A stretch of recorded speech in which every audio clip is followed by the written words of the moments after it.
In Melbourne town, where the suits all grind, there's a lawyer with a vision, one of a kind. He's the Aussie Overlaw'd. He'll fight for your rights, and he's got his own channel shining bright. From the courtroom to the web, he's got it all, sharing legal knowledge, answering the call. He breaks it down in a language we all understand. The Aussie Overlaw'd taking a stand. With his Aussie charm and his legal know-how, he's a hero we need, showing us how. He fights for justice, no case too tough. The Aussie Overlaw'd, he's more than enough.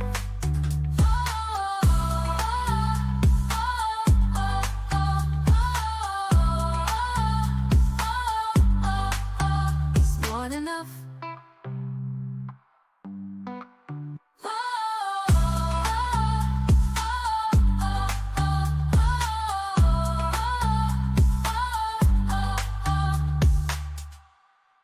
In Melbourne town, where the suits all grind, there's a lawyer with a vision, one of a kind.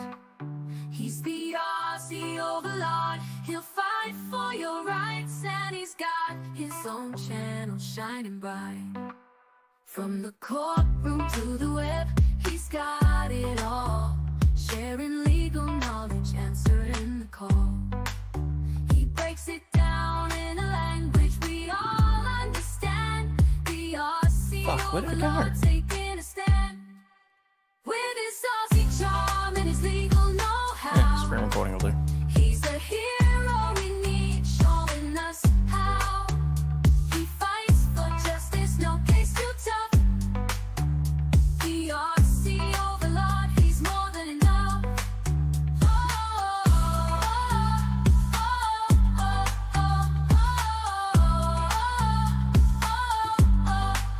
He's more than enough.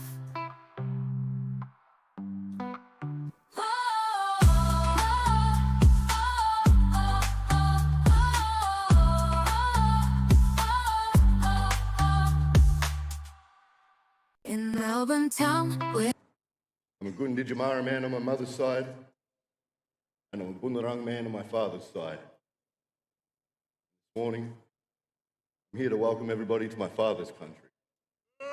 Beautiful Bunurong country. But before we do that, we pay our acknowledgements and we pay our respects. We pay our respects to all of my ancestors. We pay our respects to all of my elders. And we pay respects to all of my community members, past, present, and emerging. Yeah, it's time we talk about it.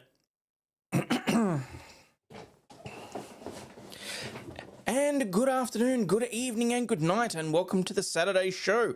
Hope you're doing well, people.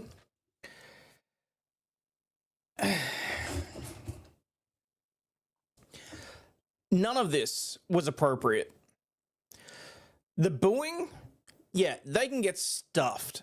It was a complete and utter ridiculousness for that to even happen. But so was the welcome to the country being involved as well. As far as I'm concerned, Anzac Day should have only ever been about the remembrance of the soldiers that have fought and died for this country. I at no point could for probably 2 or 3 hours after that, get the image out of my head of that guy, who, might I add, apparently got paid about $5,000 to do that, and then proceeded to go on Facebook and say, oh, it's time to abolish Anzac Day. Yeah, I wasn't too pleased with that. But all I could get was the image of him standing at that podium, welcoming the ghosts of fallen soldiers to his country. Yeah, that really pissed me right the fuck off for quite some time. But, as I said, this was not the time and the place for the booing. The time and the place, well, some of the veterans took it up after the fact, which I thought was interesting. Well, we're going to have a look at some candid video that was taken from various individuals that attended on the day and who gave their opinion to a reporter that tried to pretty well spin the facts in order to, shall we say, inflate and conflate the day. Now, don't get me wrong. One of the fuckwits that was doing the booing is a confirmed neo-Yahtzee. I'm not going to be defending that in any way, shape, or form. The veterans that sided with him, though, I feel like their opinions matter more. They'll sure as shit matter more than mine do. So let's get stuck into it, people. Welcome to today's episode of Law News and Laughter.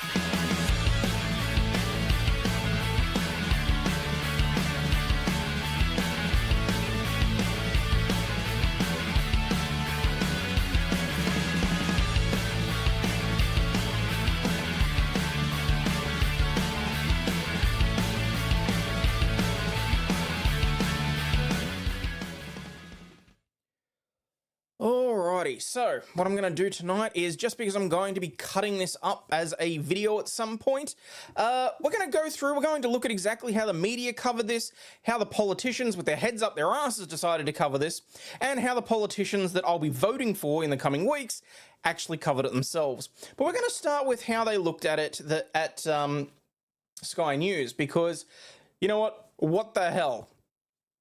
Might as well start with the right-wing take on it, because everyone on the left has really latched onto the fact that one of those guys was a neo-Yahtzee and is basically calling everybody that disagrees with them now Yahtzees, which I'm a little bit pissed off with about, because in no way, shape or form would I ever be supportive of that.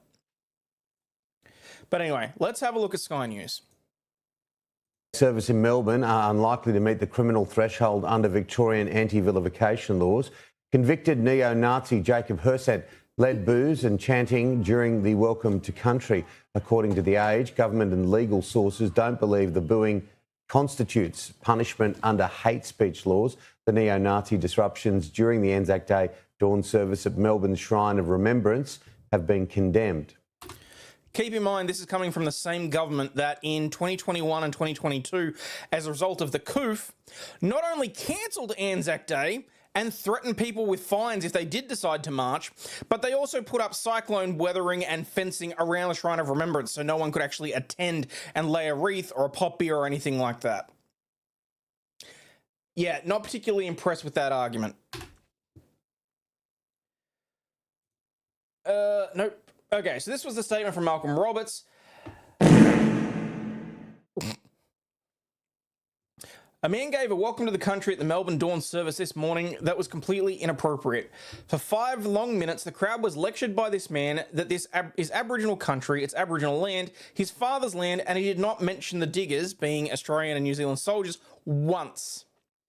By implication, he was telling the veterans currently serving defence personnel and respectful Australians in attendance that this country wasn't theirs, while failing to properly respect the purpose of the day, the Anzacs. There are men and women sitting in that crowd on Anzac Day who know someone who died for this country, or who at least fought. People died or lost limbs wearing an Australian flag on their shoulder. They sure as hell don't need to be welcome to their own country.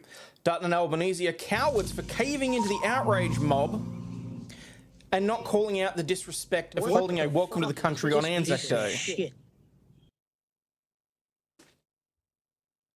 This is a day for remembering the sacrifice of all Australians, not politics. Booing is disrespectful, so is starting the dawn service with a political welcome to the country. Australia voted no to dividing the country by race. This welcome has gone way too far, and it should never have been repeated on Anzac Day. Today is a day for solemn reflection and paying our respects. This sad episode of injecting politics into a national day of significance must never be repeated.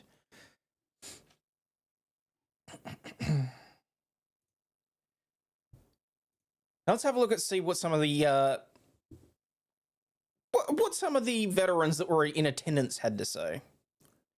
How do you feel about the welcome to countries today? Do you think it's appropriate? Absolute hogwash. I'm an Aboriginal, I'm Australian.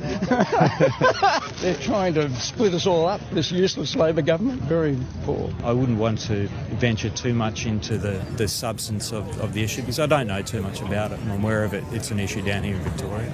To me, it seems a little bit inappropriate on this day, and I think the crowd's response kind of reflected that. People have got the right to protest. I support their right to protest, but there's a time and place, and that wasn't the time, and that's not the place. In terms of the booing you're talking about? Yeah. I think the booing's inappropriate and just shouldn't happen. If you have an issue with it, keep it to yourself. I'm sick of the divisive shit. I'm sick of being told, you're not from here, but I'll let you hang out here. Yeah. I am from here, and I will hang out here. We're all born here. Like, this is our country too. We don't have to be welcomed in.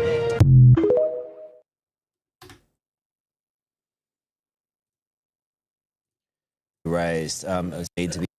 And now let's have a look how mainstream media handled it. So this is Peter Dutton, the leader of the opposition, and this was his take on it. Keep in mind, this is from the same channel that I'm going to show a candid behind-the-scenes video that I don't believe was actually aired, but is making its way across social media. One of the reporters from Channel 9 basically got stuck into one of the veterans trying to actually get a soundbite out of him, and it was one of the most disgraceful things that I've seen. I don't know that that guy can actually personally consider himself a journalist anymore, in my personal opinion. Pete, I'm loath to raise this, but it does need to be raised. Sarah and I are both appalled, absolutely appalled by this disgraceful act at Melbourne's Shrine this morning. And I want to make it very clear, I agree with that. I do not believe that the booing should have taken place, but I also strongly do not believe that the event that resulted in the booing should have taken place either. Outburst from this neo-Nazi. I mean, what do you say? And you see how they've phrased it. As if it was solely a single neo-Nazi. You know what, screw it, it's already been said. As if it was a sole neo-Nazi that was screaming out and booing. After I was done with the ceremony, I waited for my family to get up, and we all sat and rewatched the ceremony over again. I watched all that 5 minutes, a second time. It was not a single voice in the crowd. Carl, our diggers fought against the Nazis, and this movement of neo-Nazis has any presence in our country at all is just an outrage and a disgrace, and we've toughened the laws at a federal level to stop the display of Nazi symbols, etc. And that's exactly what you're going to hang on to on this, isn't it? You look at the Nazi ideology, the deaths that it led to, the destruction, not just of of Europe. I mean, look, we should be very clear. This guy is a known, what's he call himself? A right-wing nationalist. Now, my understanding is that he's part of a group that, yes, they've done the salutes and whatnot. I'm fairly comfortable calling him a neo-Nazi. Okay, I am. I'm fairly confident with that. But again, it's really fucking weird to find myself on this particular fence. I'm not gonna lie. A couple of years we had a National Socialist Party based out of Townsville. No shit. But across the world, the stories here in Australia of Holocaust survivors, and you read the history of the Nazi regime and Hitler's evil and those around him, and that it could be glorified by Australians here shows that these people are mentally unwell, and it should be condemned, and the police come down heavily on them, and so they should. It just has no place in our community and our society whatsoever. No, it's just so disrespectful as well. And didn't mention a goddamn thing about the point behind the protest or what actually took place. Did anyone else notice that? They honed in on the fact that that one of the people that they were trying to have charged, I might add, for booing at the time. They honed in on that, they focused on that, and they completely skipped over the actual issues. It's very convenient for them that this guy is a neo-Nazi because, oh, we can just lump it all together in that category and tell everyone to fuck off.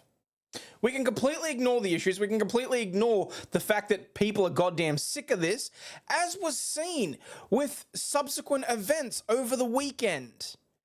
Something else happened in Perth. I haven't looked too far into that. The Anzac Day NRL match. NRL match. They cancelled the welcome to the country. And you know what we had? We had 100,000 people standing silently, honouring the Anzacs. Standing silently and quietly and respectfully whilst they played the national anthem and remembered the fallen. The whole fucking purpose and point of the day. More people should have booed. Welcome to the country does not belong at an Anzac Day ceremony. No, it does not. This would be like... Okay, to put it in the most ridiculous terms for those of you in the US, imagine on the 4th of July, someone gets up and effectively, Warrior, screw it. We'll go hyperbolic here. We'll say someone's standing at the podium in front of the White House. They're from England, and they're sitting there telling you guys all about how they were the ones that settled America, and you deserve to be. They deserve to have apologies from you and to be welcomed to America by them. I know that's a ridiculously hyperbolic way of explaining it, but the only other way was to go down the Native American path, and I don't want to step on any toes accidentally there because I don't know the full history. So...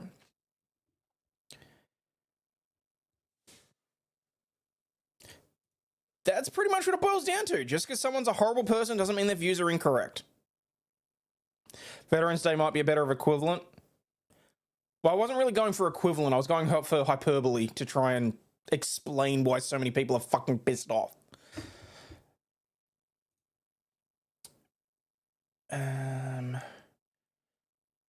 Where was... oh, yes.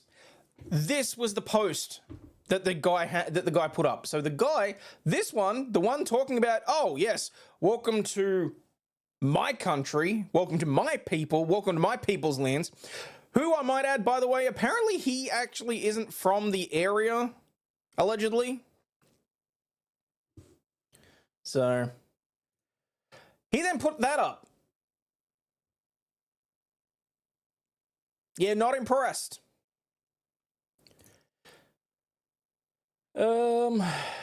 That's the other veteran. Where it is? No, that's Pauline Hanson. I gotta start closing some of these. Because then you had other Indigenous Australians coming out and having a go at him as well. Where was the post by... crap. I think I must have... oh no, that was it. Here we've got...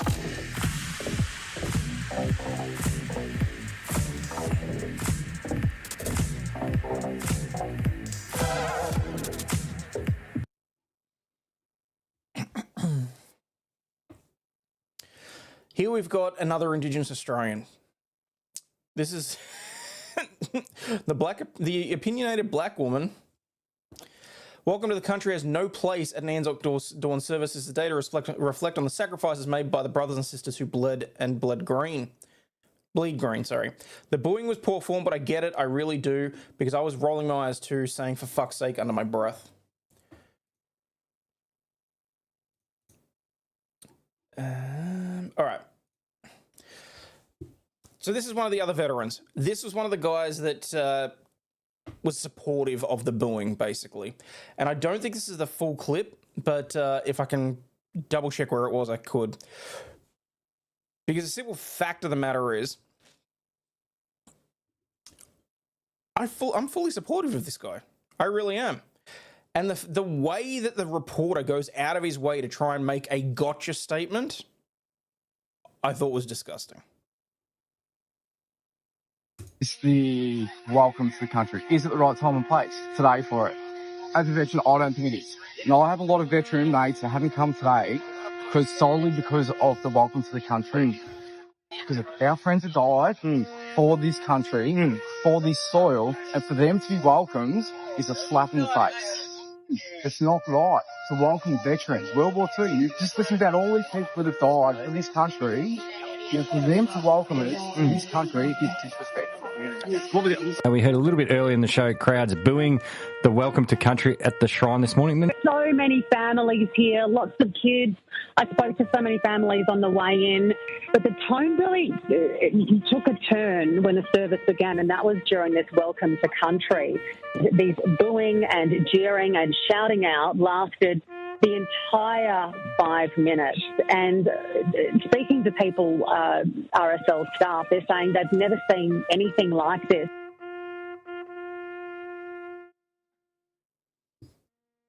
Yeah, so that wasn't the full video. Where is...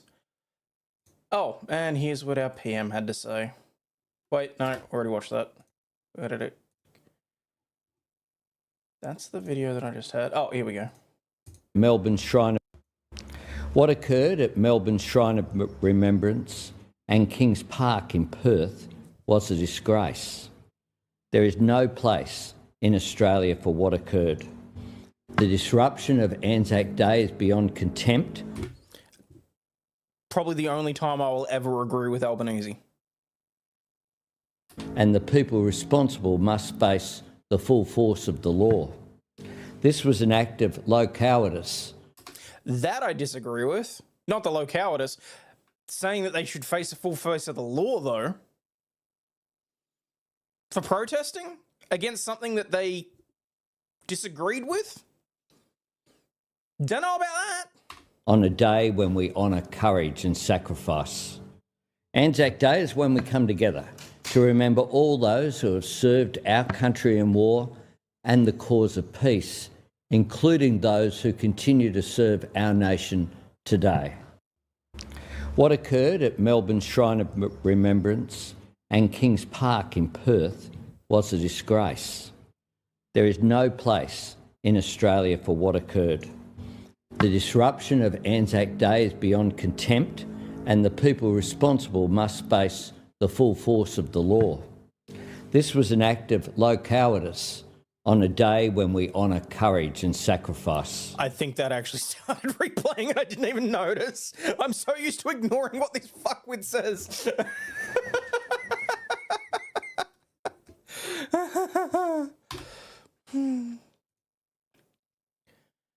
Oh, shit. I think I lost the... Oh, shit. No, that was the Pauline Hanson one.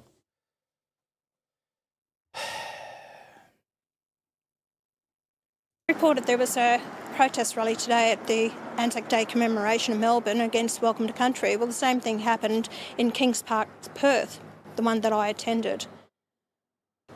I'm not for protests, and especially on a special day as Anzac Day.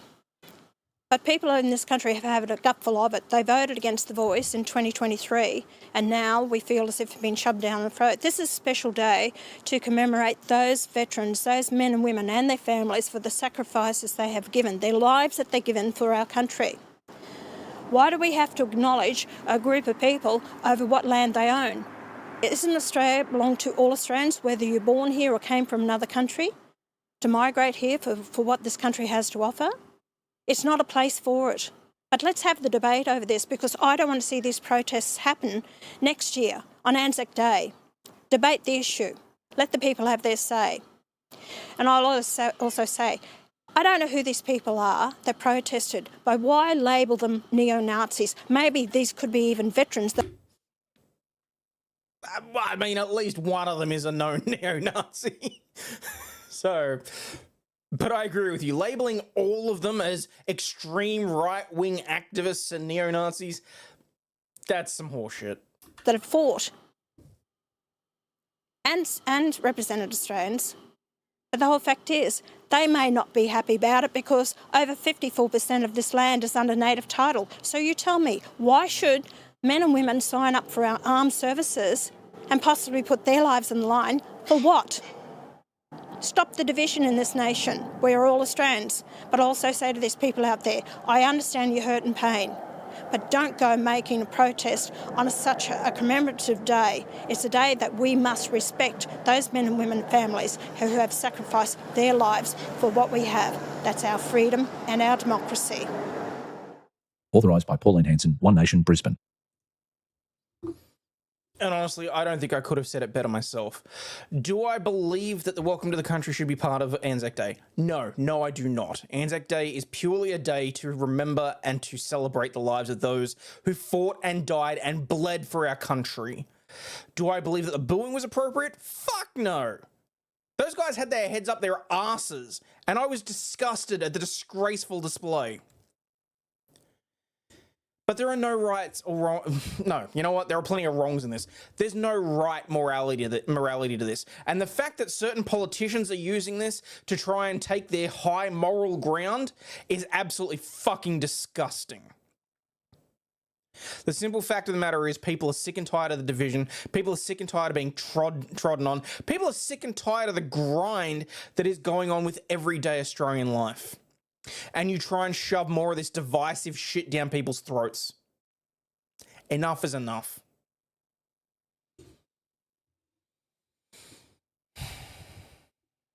Right, so I can cut that out for later. So, how's everybody doing? Thank you for putting up with my, shall we say, crankiness there. I really had to get that out. Didn't even know this happened till you mentioned it tonight. Really? Must have missed the Anzac Day show then. She makes me want to protest a funeral in the future.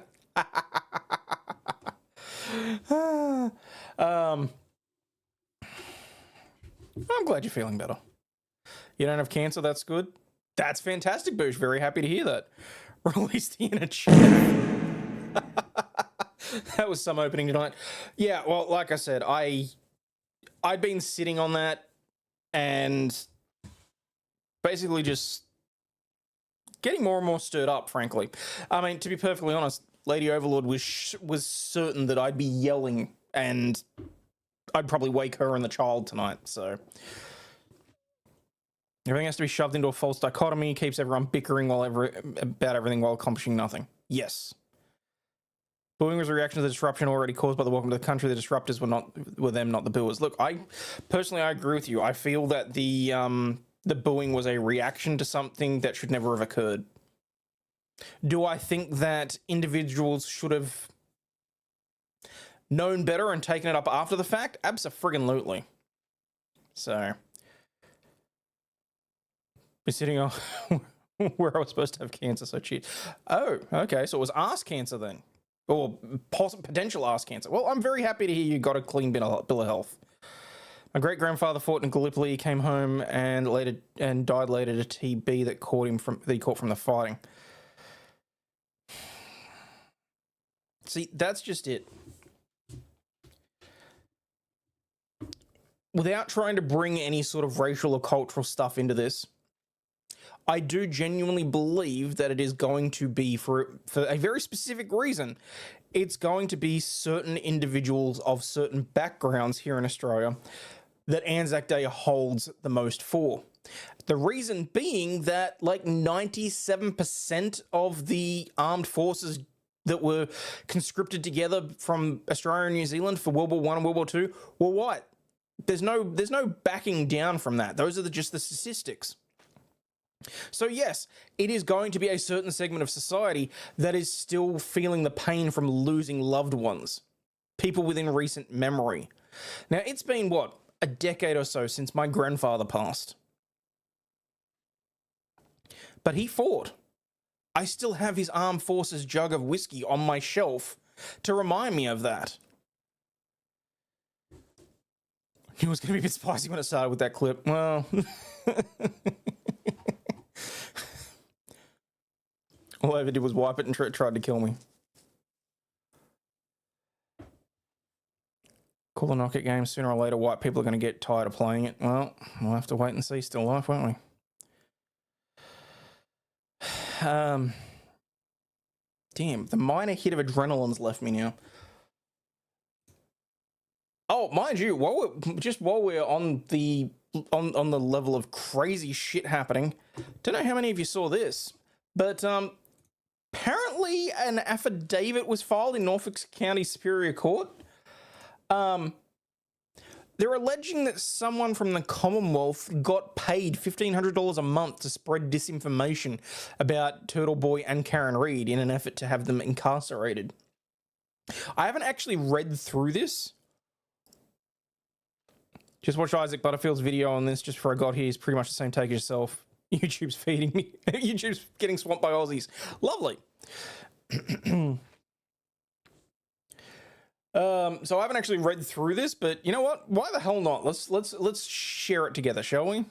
Although my, how am I going to? You know what? Screw it. Doesn't matter.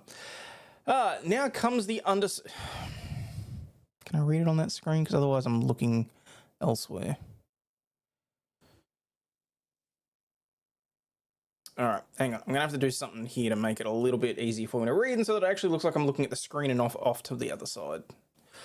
All right, now comes the undersigned, redacted for very specific reasons, on oath and hereby states the following to the best of her knowledge, recollection, information, and belief, under penalty of perjury on the 21st day of April 2025.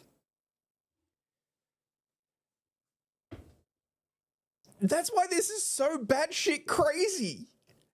Someone has legitimately sworn an affidavit swearing to this under the penalty of criminal charges. My name is redacted and I reside in Massachusetts. I am of age and competent to make this affidavit. I've been friendly with Catherine Peter, hereinafter referred to as Peter, for close to a year. I've had multiple conversations and face-to-face interactions with Peter. Probably could have just called her Catherine. Would have been a little bit easier. Catherine volunteered information to me about the Karen Reid case countless times throughout our friendship. All factual representations below are from what Catherine told me about her involvement in the Karen Reid and Adrian Carney cases. During Karen Reid's first trial, she was in regular communication with ADA Adam Lally. At one point prior to the jury deliberations, Catherine met with Lally for lunch. During this lunch meeting, Lally told her that he knows the foreperson who is a retired police officer, and he, the juror, is guaranteeing a mistrial. Holy fuck balls! I was thinking that I have to catch up on this trial. I thought I was going to have to catch up on the few hours from Friday on Monday. FYI, that's why I haven't covered the Friday day, because otherwise I'll have nothing to cover on the drive to and from work on Monday for me, which will be Sunday US time. This is what was verbally reported to me by Catherine. She told me that she is paid $1,500 each month via Cash App for her assistance in the Karen Reid and Adrian Carney prosecutions. Catherine believes that Karen Reid is innocent, but she has to play the game. I interpret that to mean that Catherine's role is to publicly promote and advocate on social media that Miss Reid is guilty. She opined to me that if anyone killed John, it was redacted, an asshole. I need to know who they called the asshole. I need to know that. Catherine is very close with Hank Brennan and has had multiple conversations and meetings with him. I have personally heard Peter on the phone to Hank Brennan. Thank you for joining at Mates Rates. Boosh, appreciate that. During a phone conversation between Catherine and Hank Brennan that I was present for and personally recognised Hank Brennan's voice, Catherine told him that her people leaked it to the media, referring to the federal investigation being over.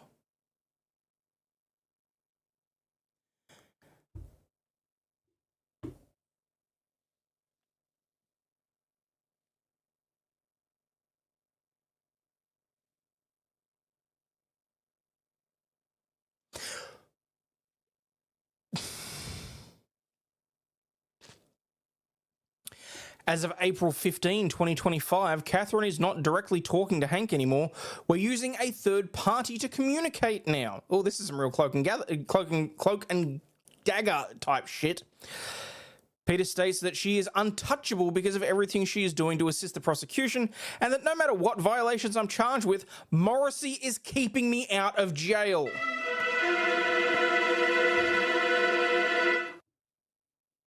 Clearly it was a literal giant asshole who attacked and killed the victim. Why did the sperm cross the road? I put the wrong socks on this morning. Gross, boosh. But thank you for the super chat. Also, guys, super chats and memberships are always very welcome. They help me pay the Starlink bill for when we're in the car and that sort of thing.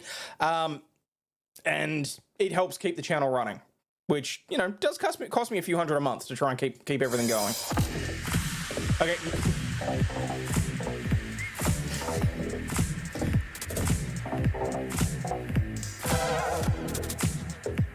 See, now, Bush, I think you're just desperate for attention. Peter asked me to go stalk Karen Reid in the seaport with her and stated that Karen Reid stays at the Omni Hotel. Is that true? She stated to me that we can take photos to sell to the Daily Mail and that she has done that before. Catherine informed me that Jennifer McCabe had bought her a new sectional as compensation for her assistance. Holy shit, that should be relatively easy to track. Because you know McCabe's she might be okay at deleting a receipt. Sorry, she might be okay at deleting a search history in the morning. But unless she paid cash for a couch, there's going to be records of that. Peter was told by Jennifer McCabe that she informed Michael Morrissey that she is not testifying unless Turtle Boy is in jail. Michael Morrissey informed Jennifer McCabe he would then have to subpoena her, and Jennifer McCabe then told Michael Morrissey, "Then we won't say what you want us to say."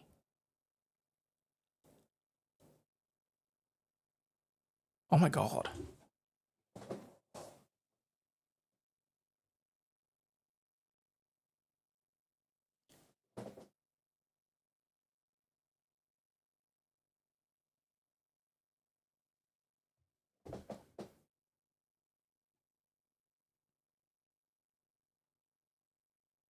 Had 12 people watching me kill orcs for 3 hours. You got our attention. Fair enough.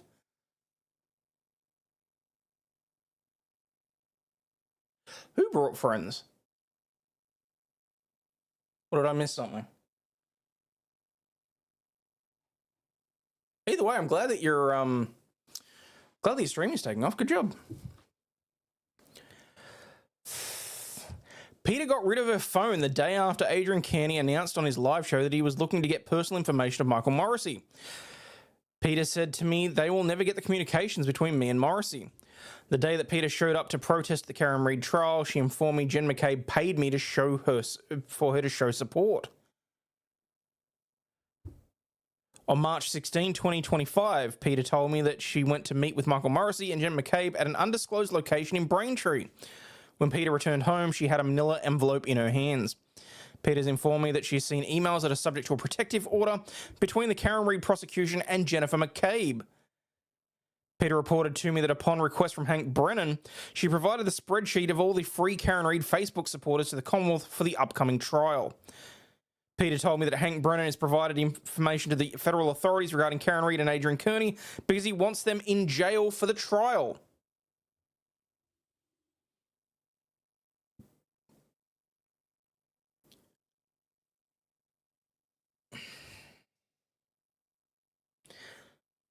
See, the trouble is, okay, we have to take this as one of two things. Either it's completely legitimate, which I'm not going to lie, I'm leaning towards, or this could be seen as just a complete and utter fabrication to cause a mistrial and to, you know, whatever else. Long story short, out of this document, someone should be going to jail. Either the one committing perjury or the one getting paid to fuck up a trial. Oh my God. Holy shit. balls. This guy, like, hang on. Like,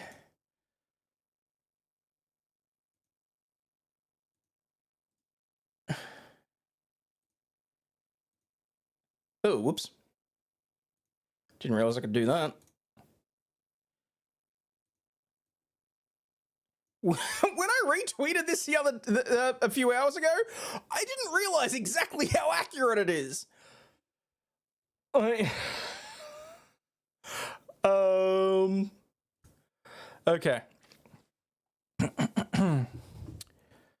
Peter told me Hank Brennan's provided information. Peter has told me she is going to start rumours about jurors being afraid to serve because Turtle Boy will go after them, and everyone is working overtime to make sure that Turtle Boy can't be in the courtroom for the trial. Peter admitted to me that she created the image of Karen Reid and Alan Jackson embracing that had been given to the Daily Mail. Holy shit. In early January, Peter and I were discussing the Lindsay Gattani case against Adrian Kearney. I mentioned something about her being pregnant at the time, and Peter interrupted me saying Lindsay was never pregnant. I'm aware that Peter and Gattani are close friends in the past and worked together against Mr. Carney. I understand that I'm not represented by any attorneys connected to the Adrian Carney or Karen Reid defence teams, and that I'm turning over this information because it is important to know the truth about what is going on. I'm not being coerced or compensated, and I'm doing this of my own free will.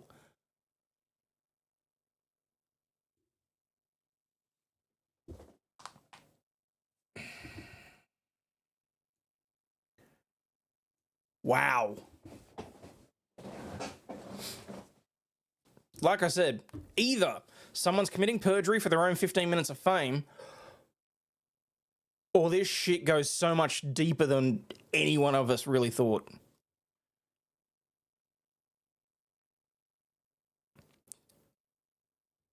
Turtle Boy said it was filed with a motion by his attorney, as well it should be. Full investigation needed on this? Oh, it would. It would most certainly need a full investigation. But do we think that Bev would do anything other than sit on that? I mean, really? If true, Canton Mass's DA office might be unpopulated in a few weeks. We can only hope, honestly.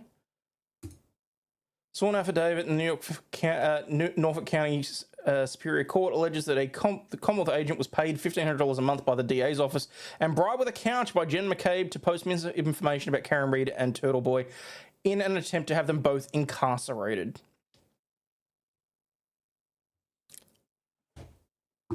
I literally do not know what to say beyond holy shit. Because do I think that anything is going to come out of this? Abso-fucking-lutely not. This will be buried so fast. Whole trial's just getting more and more corrupt. It's wild. It needs to be studied for decades to come. I agree.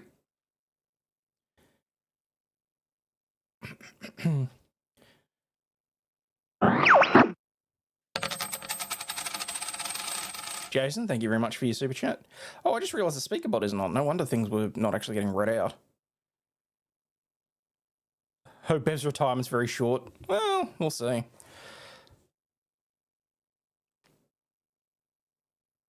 Bev's involved. I have said for a while now that I genuinely believe that Bev's got a vested interest in the Karen Reid case. I don't know what the ultimate goal of it is, but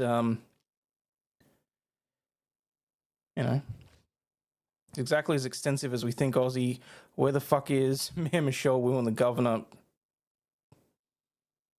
Actually, that's a damn good question. Cano's not doing the Turtle Boy case. Well, we can only hope that because I didn't mind that male judge that was looking over the Canny case. So,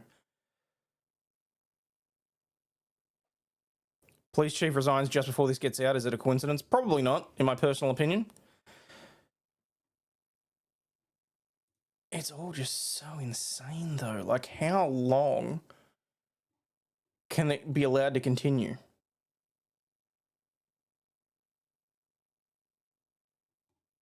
Like,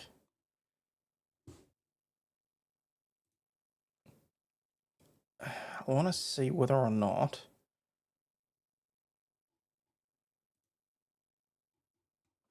Hang on, give me a second.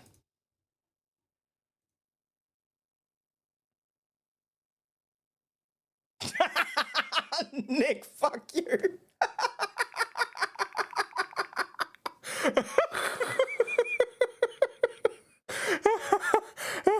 I'm sorry. Nick Starrow posted, we need to know, was it the gorilla couch? And it's the fucking gorilla couch that Jeff was going to buy off Temu.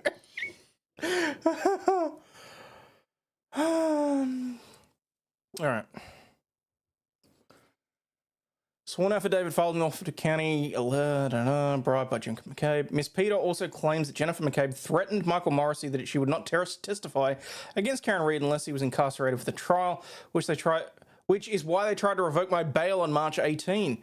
Miss Peter also claims she created the AI image of Alan Jackson and Karen Reid embracing last June. Please let me have the additional documents.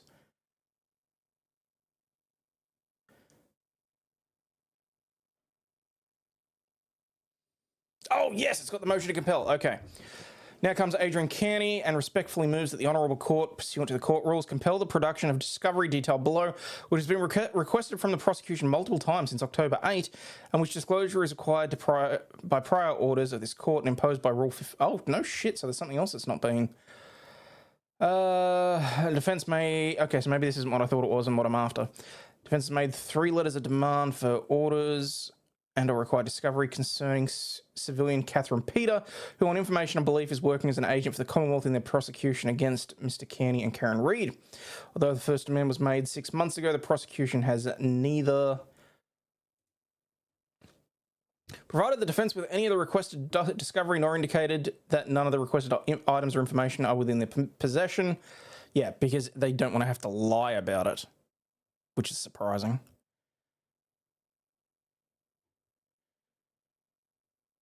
Well, see, the funny thing is that they started actually having to make the gorilla couches and they don't look anywhere near as good as the AI image, and people kept returning them, which I think is funny.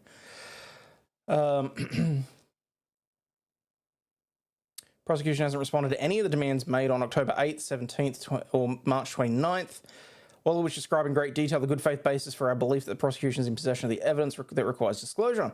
In addition to the outstanding discovery, Mr. Kearney's defence has since received further confirmation that such evidence exists. Specifically, the evidence is described in a sworn affidavit of an acquaintance of Miss Peter, a copy which is attached as an exhibit. Oh, it is the document I was after. As detailed by the sworn statement of the witness, Miss Peter has admitted to the witness that she has a long-standing relationship in which she has assisted the Commonwealth in their efforts to prosecute Mr. Kearney and Miss Reid. Miss Peter's relationship with the Commonwealth and its key witnesses against Mr. Kearney and Miss Reid include evidence that, amongst others, she regularly speaks with and meets with Reid's prosecutors, receives monthly payments from the Commonwealth in exchange for her assistance against Mr. Kearney and Miss Reid, received items of value from a key witness, Jen McCabe, was granted de facto immunity from prosecution in exchange for her assistance with the Commonwealth. Altered, destroyed, or disposed of material evidence, including the contents of a cellular phone that would be favourable to Mr. Kearney. Am I pronouncing it right? Kearney? Should I just be calling him Turtle Boy? I don't know. Admitted her intent to start rumours about Mr. Kearney's purported harassment of jurors to further the Commonwealth's unsuccessful effort to ban him from covering the case. Using a social media platform to help the Commonwealth circumvent gag orders in relation to the Reid case. Stalked, harassed and spied on Mr. Kearney, Miss Reid and one of her attorneys and the supporters of Miss Reid. Aidan Carney. Thank you.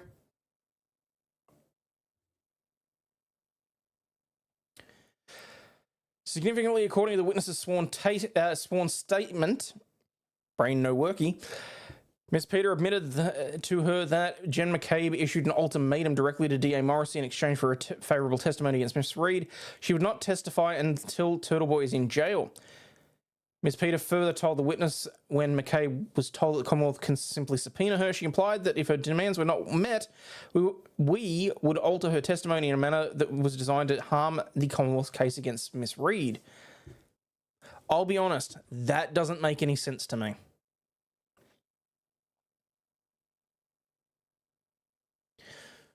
Because it would not be in the McAlberts' favour or in their interests in order to... Because if Karen Reid isn't convicted, all eyes immediately turn onto the McAlberts. as to what really happened.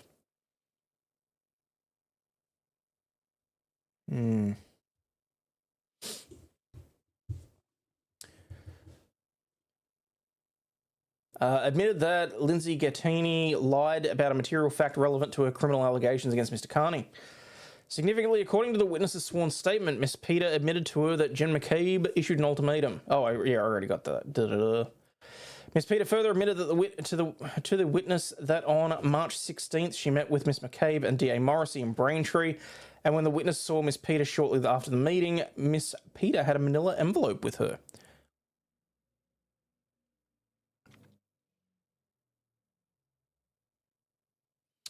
On information and belief, Miss McCabe used the words "we," meaning in addition to herself, other key prosecution witnesses, that's a typo, to whom she is close and who would also not testify favourably for the prosecution unless Mr. Carney was in jail. Prosecution still hasn't complied with the obligation to provide the discoverable electronic communications from representatives of the DA's office and witnesses against Mr. Carney. See, that's interesting. No, I agree, AP. Nothing's going to happen to them.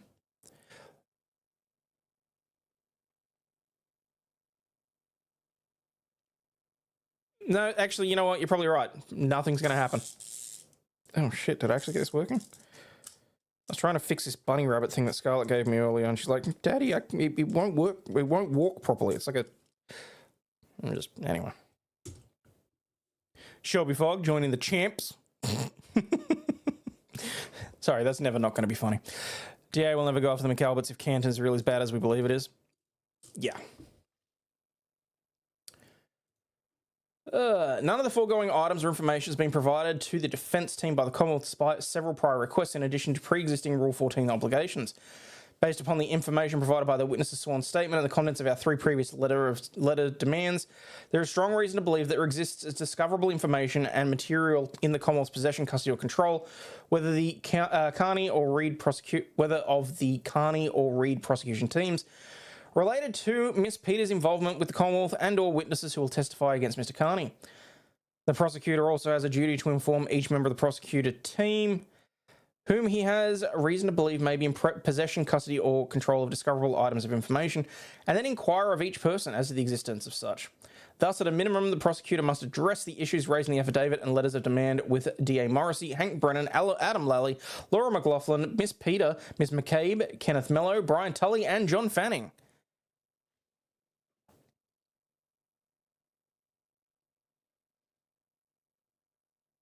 Did Peggy suggest a timeline? She didn't testify to it. I don't believe that Peggy was involved with the generation of the timeline, if it's the same one they're talking about. Any discoverable evidence then must be immediately collected and promptly disclosed to the defence.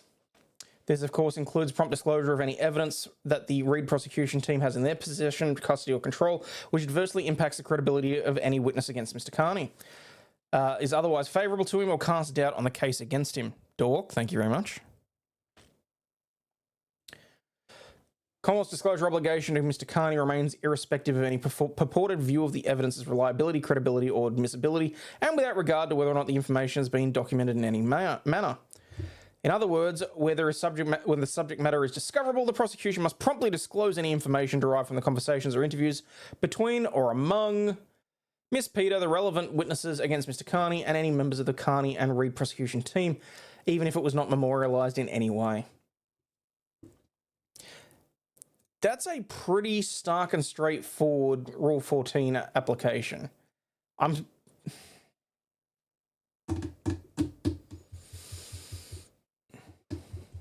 Meatball Morrissey's up for re-election. Apparently 2 people are running against him. Don't know that we'll see much out of that anyway.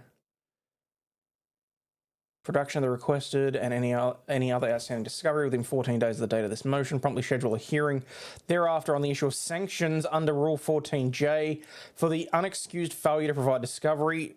Damn, we love to see that. Issue an order for show cause upon the Commonwealth at an evidentiary hearing as to why the case should not be dismissed with prejudice or be subject to such other relief as authorised by Rule 14.2J and any other such relief.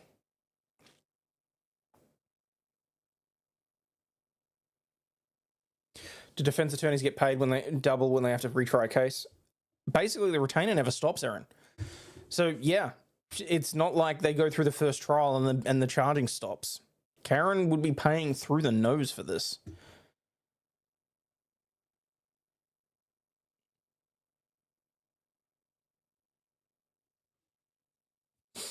Was Karen Reed the suitcase killer? No, still life. That was oh fuck! Now I'm gonna get it mixed up. Not your business. What? Oh god, chat, help me out here. Fuck, what was her name?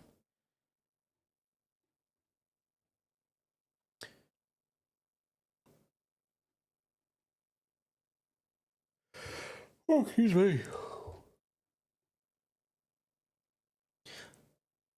I think the reason Hank Brennan sounds like his throat's full of jizz is because he has a throat full of jizz.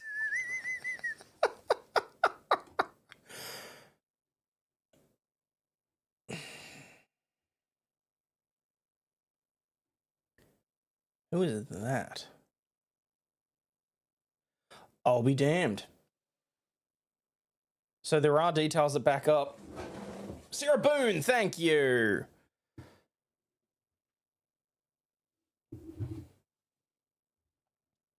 I think at least one of them is doing pro bono. I don't know if Alessi's actually doing it pro bono or not.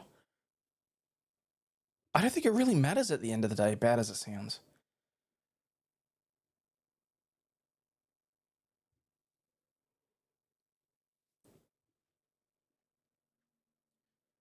So this guy served as a police officer for 4.5 years, and then he went and became a vascular surgeon. That's interesting.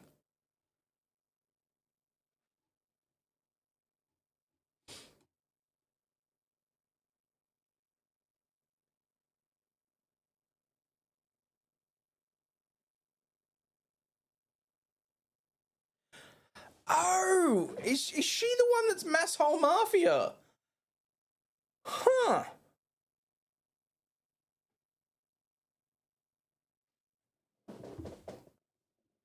Well, I mean, to be fair, I mean, from Alan Jackson's perspective, yes, he has to fly in and out and whatnot for the hearings. But if he wins this, the publicity on that is probably worth a substantial discount for her anyway, in my personal opinion. But that's up to him.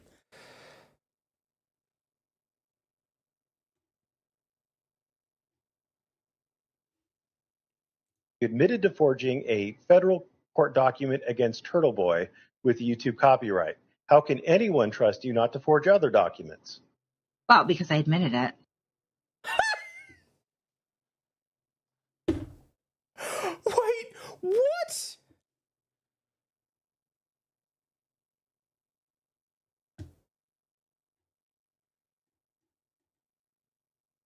What? She forged federal court documents in an effort to have Turtle Boy removed from YouTube?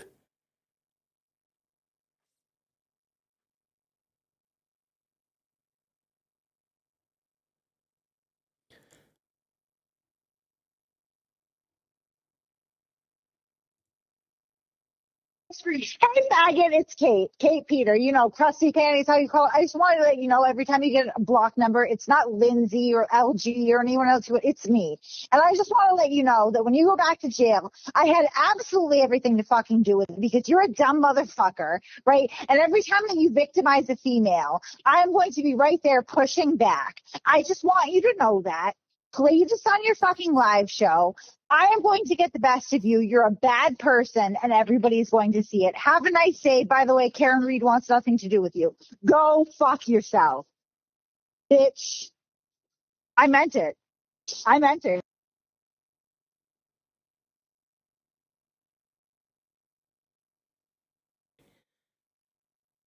Are all the women in Canton just batshit crazy?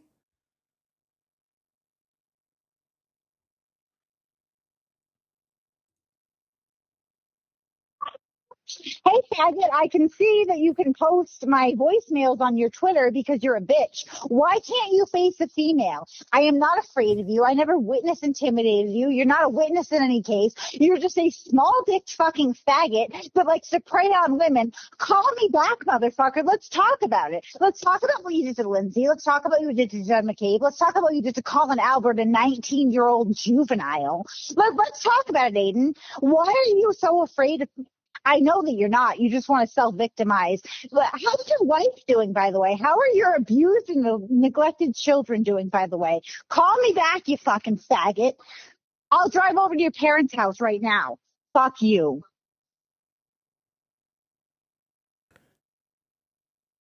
What the fuck was that? Okay, so this is the woman that supposedly... This is the woman that is the subject of the affidavit that I read. I'm starting to believe it may be true. Oh, and she goes, she's a murderous hooker. Classy.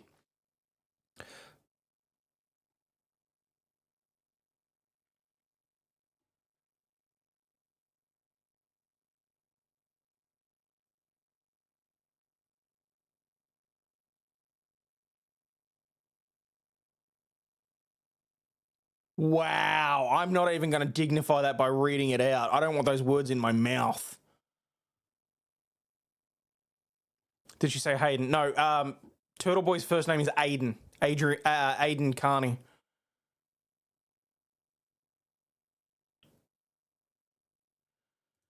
Just a taste of what's been going on behind the scenes the whole time. Like, there's a reason I stayed the fuck out of all of the background stuff. I was genuinely more interested in the actual court case. I tell you what, though, after hearing that, I don't know that my ADHD is going to let me not dive down that rabbit hole now. So she's not some parody account? Apparently not.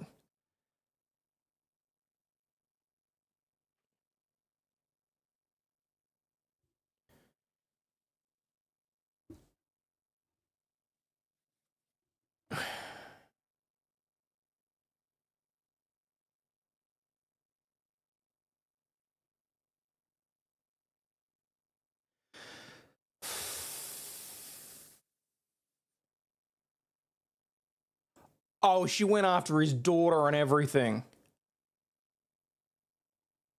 Hang on. Yeah, I just want to let you know, I'm looking at the internet right now. I'm watching. There's an individual named Aiden Carney. He was just removed from the courtroom. He's in violation of a restraining order. He's refusing to leave the courthouse steps. He's within 100 yards of this victim, and he's currently screeching about how she's there. So he's definitely in violation of his restraining order. You might want to get someone down there. Okay, so Aiden Carney is at the courthouse. He's in violation of a restraining order? Restraining order, yeah. Do you know who the RO is against? The victim is Lindsay Gaetani. She's there with the John O'Keefe's mother right now, Mrs. O'Keefe. So he's, instead of leaving the courthouse on the steps screaming about it, I know it's a football field. He needs to stay away. Okay, he's out on the steps currently? Yep. Can you describe what he looks like? He is he's a short guy, about 5'8", glasses. He's wearing a suit jacket. He's got a cell phone in front of his face. His nose kind of looks like a penis. Okay. What color shirt or jacket is he wearing? Right now it is, I would say that's a gray. Gray? White male, black male? White. Okay. Yeah, gray jacket, blue shirt. Okay. And are you... green tie. Are you just a witness, or...? I just happened to be watching it online, and he's screaming about how he got removed from the courthouse due to a restraining order, but he's definitely still in violation of the restraining order as he sits on the steps. So. Okay. All right. Can I grab your name for the record? Yeah, absolutely. My name is Kate Peter, Peter. Okay. And your date of birth? 12/29/1987. I was sitting here thinking, holy shit, if she'd gone through and done all of that she should have been asking for more money, because $1,500 per month for doing what's alleged in the affidavit,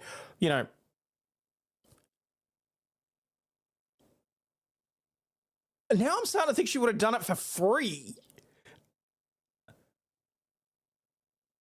Is she hot at least? Probably not. And she's just vile. Look at this shit. Like, I don't know what happened between these two, what the previous information is. But bringing his daughter into it, like, that was always gonna be triggering to me. Talking about how his daughter might commit self-yeeting. Like,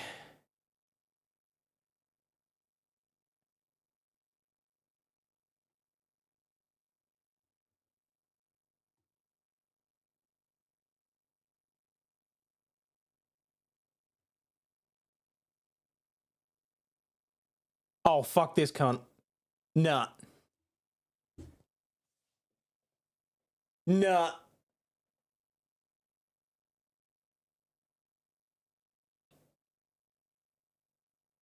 That is vile.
I took the liberty of sharing your address with these witnesses, friends, and families of the murder victim. Not that I needed to, as it's available online.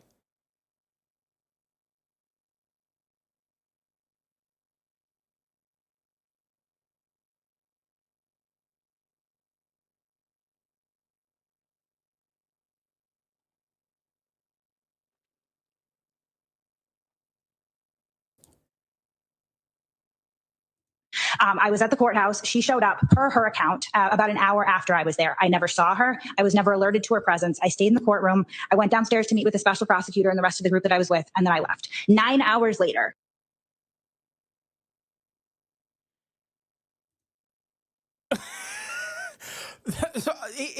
It took me a moment to read through that shit. Mr. Carney is currently the criminal defendant in a Superior Court indictment, several counts of witness intimidation, several counts of picketing and parading. And it's very clear she tried to cover herself by saying, oh, this is all available online. Yeah, it's the malicious intent that makes it a crime, sweetheart. He has more charges coming right now involving some matters that I don't really want to discuss. They're very sensitive relating to domestic violence. So he is angry and upset with me because I have been cooperating with the prosecution and giving them information on him. A lot of the quotes that he puts in here that are not relevant to the statute at all, where I say that he can blame me for all of his problems, is because I am furnishing information. This is retaliatory.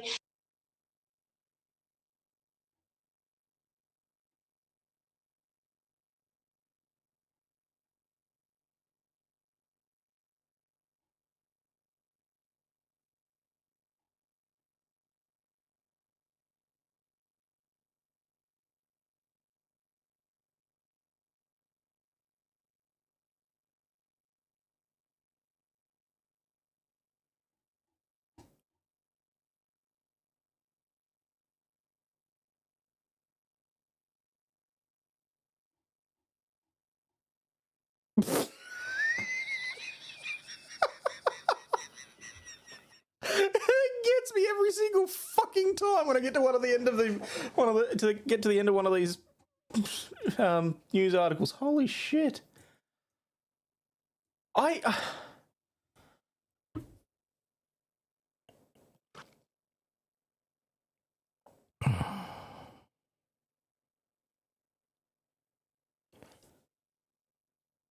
I don't. I God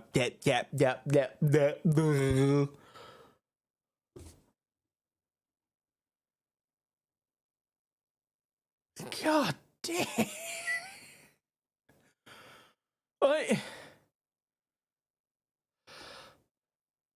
This woman is insane. If I have the right Kate Peters, she used to work with Carney doing research, etc. for the news. Yeah, I think she broke me at your age, at least for a minute there. And sweetheart, you're a Massachusetts too. I wouldn't be going out there and like, you know, that's. I take it back. I fully believe the affidavit now. Like, that is horrific.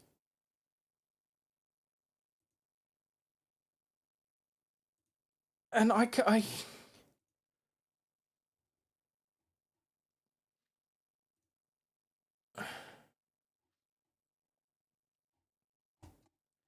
wait, what's that?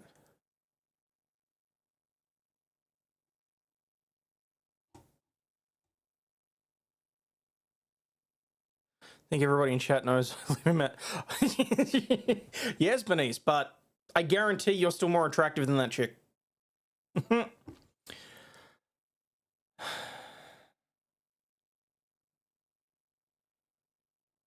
Like,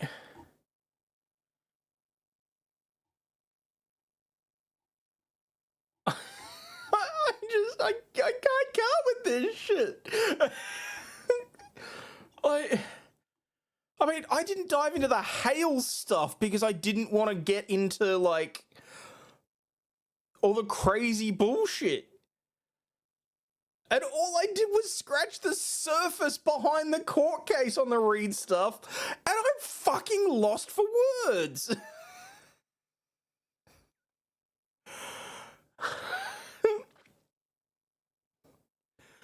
Still won't do anything to help Karen. Bev won't believe it. Good thing is, AP, this wasn't filed in Bev's court. So...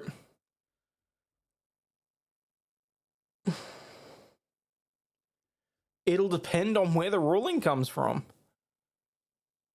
Someone reproduced with her. Yes, but from what I was just reading, it appears that the kids were taken away. Hang on. Now I have to dive back into this. Like, I just swam to the surface and now I'm diving back down. Hang on.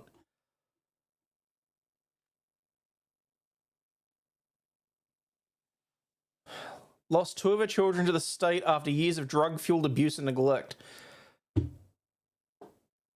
On March 10th, 2014, the mother and father, Stephen Young, signed an open adoption agreement for the children.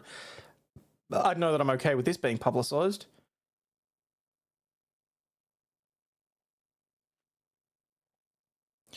In April, the child was discharged from the hospital and reunified with his mother. The other child was reunified with the mother on February 19th, 2015. They were removed again in May of 2015 after hotline response was initiated due to the mother relapsing and going into crisis.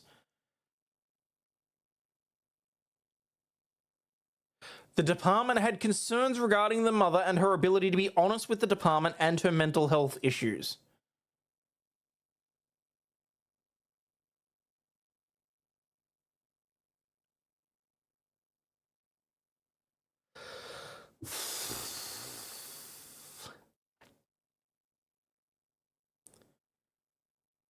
And DCF were awarded permanent custody of both children in September of 2015. Ow. Fuck. Am I bleeding? I think I just cut myself with my own damn finger. No, it's cut bits and pieces. That's why I'm not a huge... like, I'm not great with this, and I'm not a fan of this. Apparently she was taking ADHD medication, but I don't know that that's...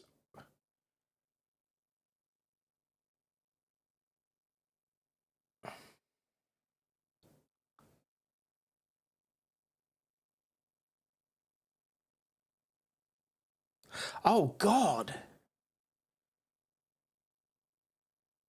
In January 2013, the maternal grandmother gave notice on both children they were placed in an emergency foster home. Following day, both children were transitioned to the home of Mr. and Mrs. K, a department foster home. One of the children was removed from the home after Mrs. K observed him acting inappropriately with the other child. Foster parents felt that she could not keep both children safe if they were sharing a room. So the boy was then placed with the hospital star program and remained there until September 2, 2013.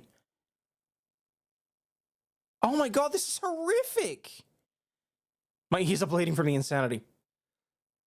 Feels like it.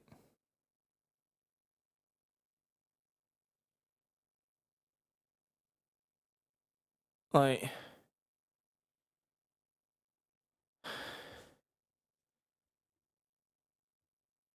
Hey, Charlie. I haven't set up the call-in numbers, but, I mean, look. There's no other reason why they got involved. Oh, that's what you meant. Sorry, but I just realised you were talking about the chat you did earlier than that.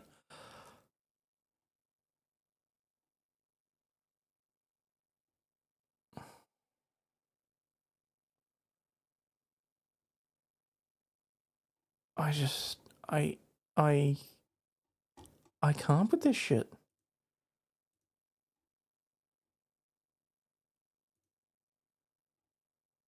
Can we talk about happy fun time stuff?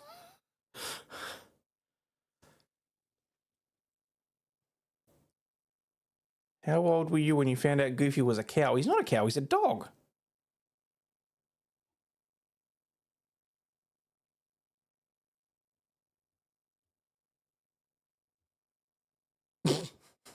Is affirmative action racist? Provide a concise yes or no reply.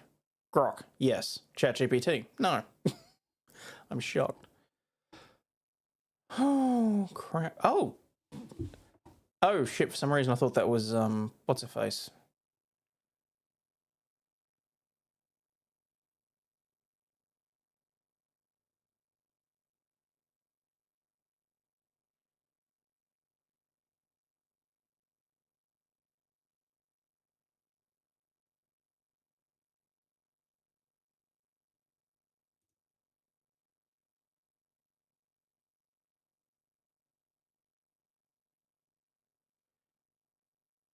When have I ever called out anyone for having their own number? And Google numbers are not available in Australia. I've already looked into that and tried. If you've got anything you want to say, feel free to put it in a chat. I have no issues with that. Met my husband when my stepdaughter was 7. Been together for 22 years. Lots of ups and downs. Oh, that's fine. Fun time lollipops. Hey, Aussie Insider, how you doing? I'm just... My brain is slowly melting from the latest, like... BS.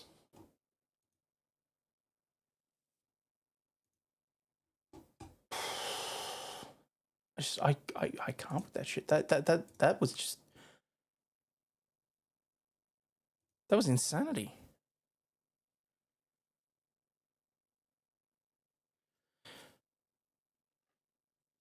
House of Horrors moved from local national media, June 23, Boston lead investigator fired by mayor, media scrubbed by the governor. Oh, no shit. Do a summary of what I just learned.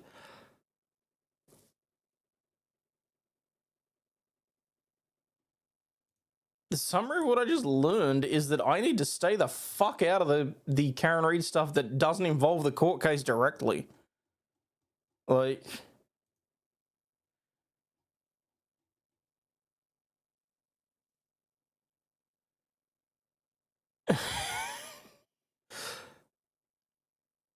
Wait, what? 6 trans men living in a city-funded apartment had 4 boys, all under age 12. Jesus Christ. Please summarize. What I just learnt was that some upstanding citizen from Canton has a real problem with Turtle Boy and is not is not shy about leaving voicemails. I know nothing about anything that's happened between them, but what I will say is that if you're going to leave messages like that sort of fucking shit, I don't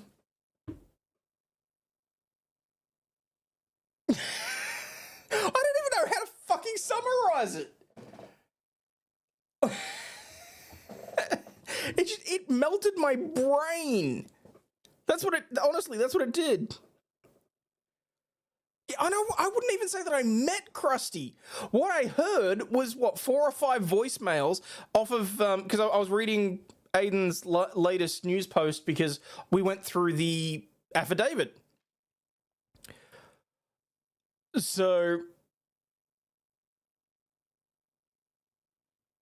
I was trying to work out if I would genuinely believe that that particular affidavit would be supportive of a motion, and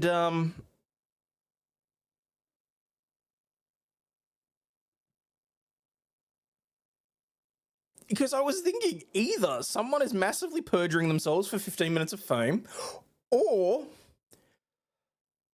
this shit goes even deeper than we thought. And what I have realized is that I need to get a shovel because this clearly goes so much deeper and further than I thought it did. She's got Turtle Boy derangement syndrome. Sounds like it. Do you think the feds can now access her Venmo to see if it's true?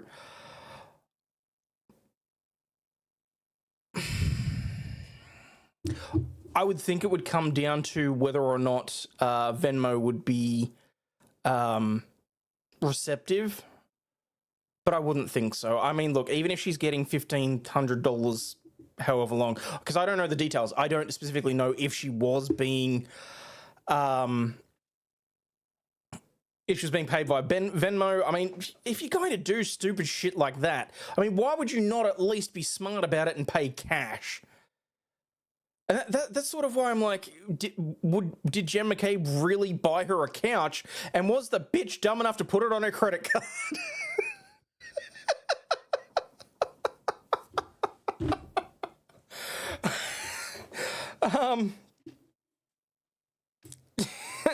Also, Insider, if you're going to clip part of that, just be aware you're going to need the bleep button. I dropped the C-bomb a couple of times.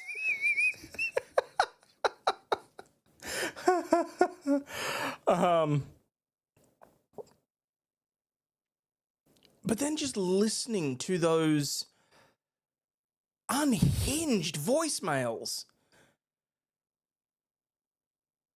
This woman has no brain. She would not even think about cash. Then theoretically there should be some sort of financial statements or whatever else.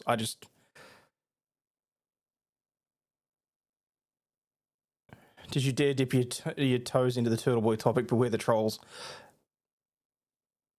Well, I kind of had to this time around because I needed to know who the affidavit was referring to.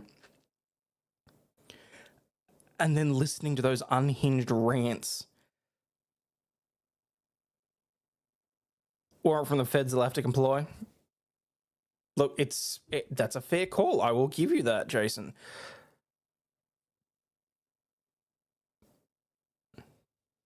It's not a C-bomb. It's 100% true if it's a factual description. I know, but I'm still giving Insider a heads up so she doesn't think less of me. You just started with this story.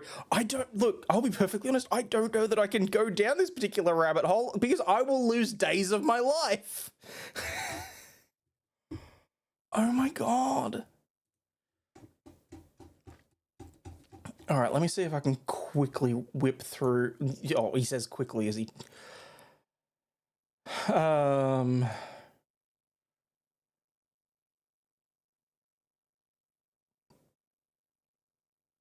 right, I'm just having a quick look through.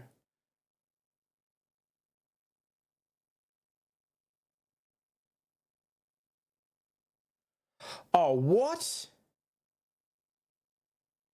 No, hang on. Time out. I just saw that Aiden's done a news story on the Harvey Montgomery case. Hang on.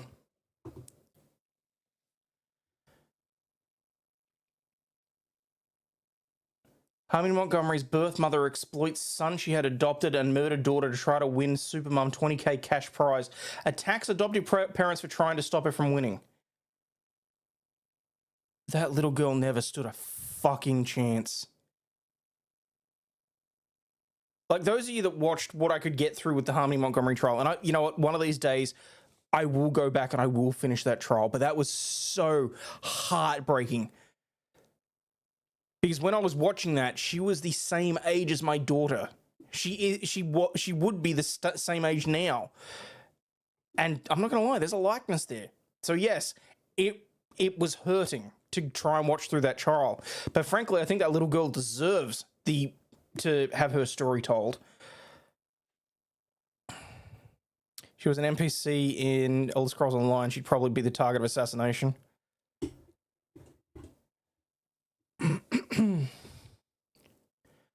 In January 2022, the world heard the tragic story of Harmony Montgomery, the 5-year-old girl that was last seen in 2020, but wasn't reported missing until January of 22 because her father had been carrying her around in a duffel bag.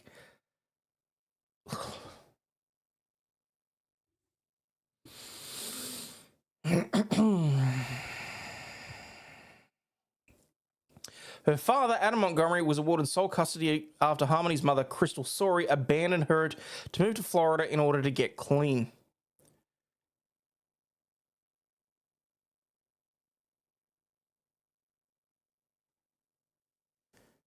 Oh, classy.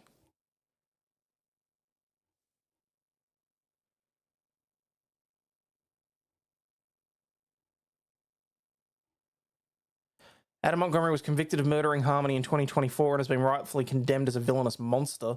Well, yeah, he admitted to murdering her, but for some reason he decided that, hey, you know what? I'm going to contest the fact that I squeezed her body into a duffel bag and then an ice cooler and squeezed the juice out of her in order to hide the body as I moved around with it for years.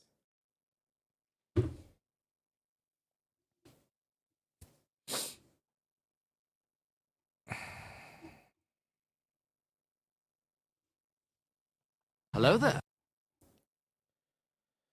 Hey, MJ. Yeah, look, for those of you that need a quick rundown on the Montgomery case and why it hit so hard home, Harvey Montgomery was a 5-year-old little blonde-haired, blue-eyed girl that never did wrong by anybody. She never had the chance to. But she had a drugged-up mother and a father who was awarded sole custody. Whilst they were driving around because they had, been kicked out of whatever else, I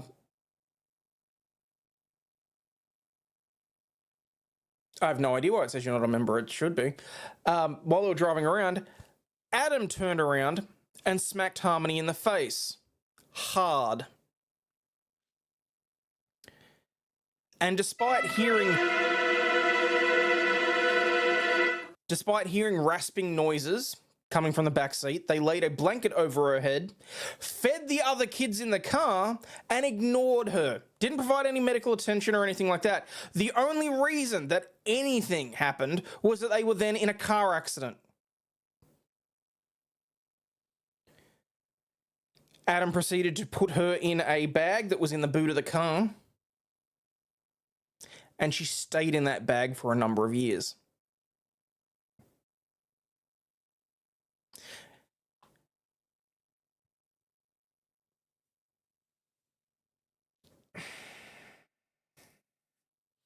I'm not going to lie, I would love 5 minutes alone with that man.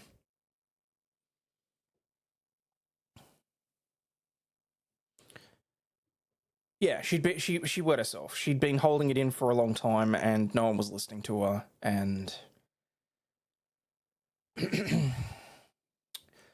Crystal Sorey has been portrayed as the grieving mother wronged by the system who was actively demanding justice.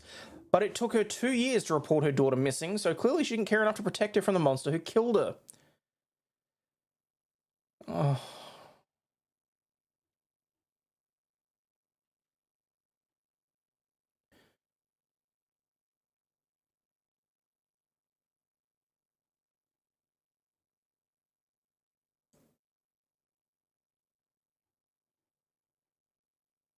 The fact that you needed DCF involvement was entirely your fault. Your baby wouldn't have been endangered or had any need to be under DCF care if you'd done your job as a mother. Absolutely. Mainstream media bought into Crystal Sorry's nonsense and portraying her as a grieving mother looking for answers, which did give me a little bit of, like, it.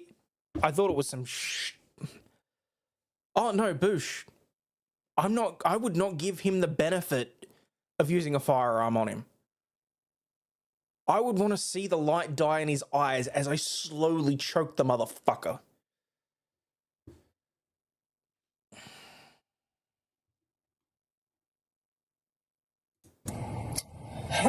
Hi, baby. If you can see me, if you can hear me, I want you to know that I never stopped looking for you, and I won't stop fighting until I find you, okay?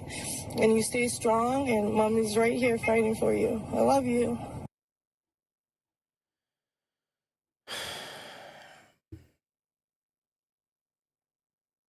A lot of people are afraid to call out someone like Crystal Sorry because she has the disease that made her choose heroin over her children. But I'm not, which is why I'm controversial, says Carney. The fact of the matter is that we're all thinking it. It's just disgusting to see this trash donkey going on TV and using the spotlight to portray herself as someone who gave a shit. Luckily, Harmony's brother Jameson, who also had the misfortune of being fired out of Crystal Sorry's stench trench, oh Jesus Christ, was adopted by news media personality Blair Miller and her husband.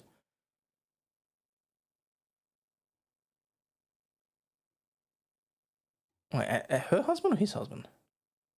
And his husband, sorry.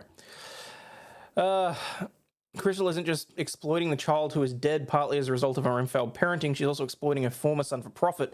According to the post made last week by Blair Miller, Crystal is using both Harmony and Jameson to try and win a $20,000 trip to Napa, California as part of a super mum... Fuck off! She claims she's going to use the money to invest in her children, one of whom is dead, one of whom who doesn't know who she is, and the third who she conceived while getting clean and has no shot at life as long as being raised by her. Miller contacted the contest officials and asked them to remove her pictures from their website, but they refused to help him protect the children, and as a result, her page is still up. She's using their photos as part of her competition entry as well?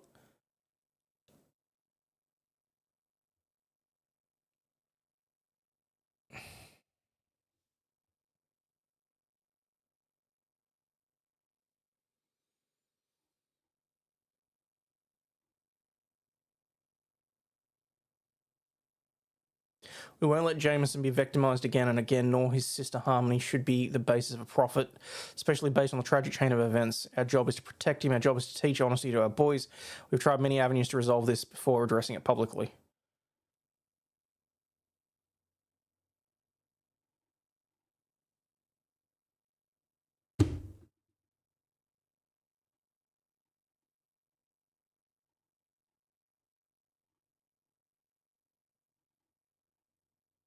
She's pretending to be some sort of supermum by using the two children she abandoned, one of whom was murdered as a result of her failed parenting, in an attempt to profit for herself. She's in 11th place?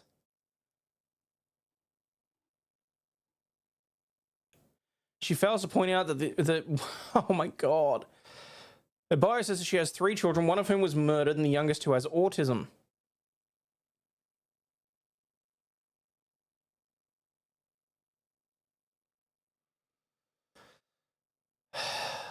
She fails to point out that the other child is no longer hers. She says that the most rewarding part of being a supermum is being able to heal parts of my childhood and stop certain cycles from continuing. Don't know anything about her childhood, but I find it hard to imagine that the cycle she's stopping from continuing can be much worse than being murdered or forcefully adopted out to another family. She says that her best memory of her kids was when they were born, and she plans to buy a car and invest in her kids with the money.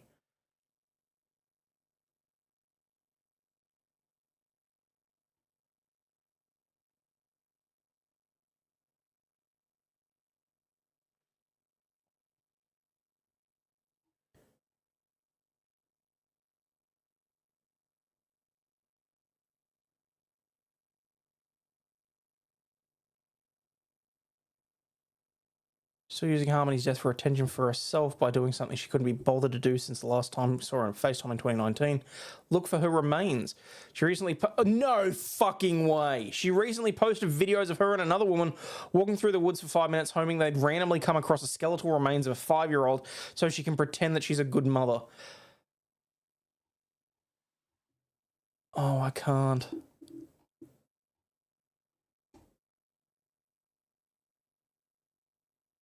That means he still hasn't... That means he still hasn't actually led the authorities to the remains. That was part of the reason that I didn't make it to the end of the trial. I didn't want to know.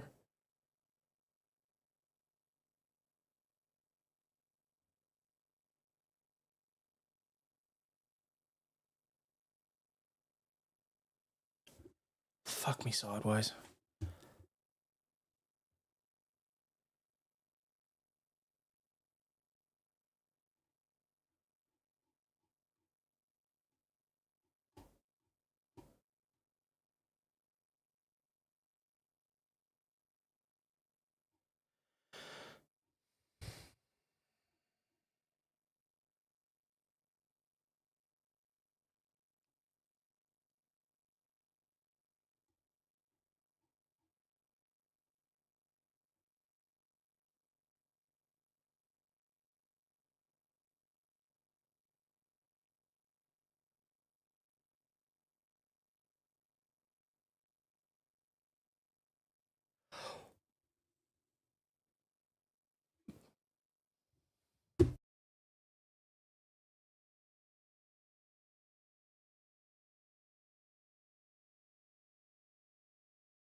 Sorry, that was unprofessional of me. I needed to take a second. That just...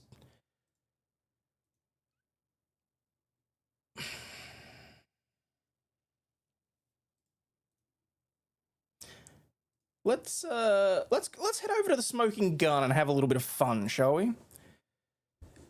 Not see a pleasant outcome and it'll haunt you for days until you finally get it off your mind. Best to let the issue rest. Huh. Cops bust drunk man wearing pink thong, fake breasts, and a pink wig.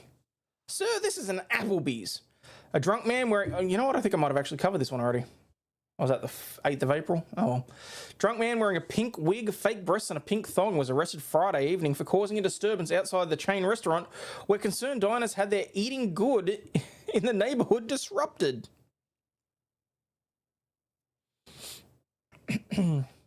Cops say Daniel Ciriello, yes, I've definitely covered this because I remember the name, 49, was so intoxicated that he was unable to provide for his own safety and well-being as he was stumbling around the Applebee's parking lot at Clearwater, Florida.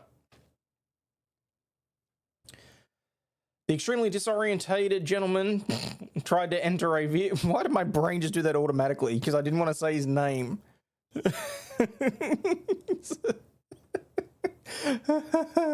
Tried to enter a vehicle that did not belong to him. When questioned by deputies, he said that he was unable to answer. It was said he was unable to answer basic questions such as where he was and where he came from and what state he was in. Well done. Oh, good God. Woman 88 busted for scooter crash. In an instance of grey-on-grey crime, an 88-year-old woman is accused of fleeing the scene after ploughing her SUV into the mobility scooter of a 77-year-old woman victim who was thrown from the electric vehicle and hospitalized for her injuries. Investigators say that Carolyn Segrist was driving in the parking lot of the Sam's Club at Clearwater. Oh my God, it's still Clearwater in Florida. Around 8:30 a.m. yesterday when the crash occurred. Segrist, cops charged, struck Laverne Hampton's mobility scooter with the front end of her Buick Envision. Hampton was thrown from the scooter. How far was she thrown?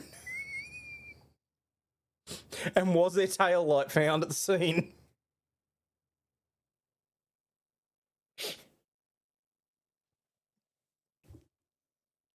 I'm watching you, Wazowski. Always watching. Is it me or is her head pasted on? It looks larger than her body. That's the hair. Like, her head stops here. Wait, hang on. Her head stops here.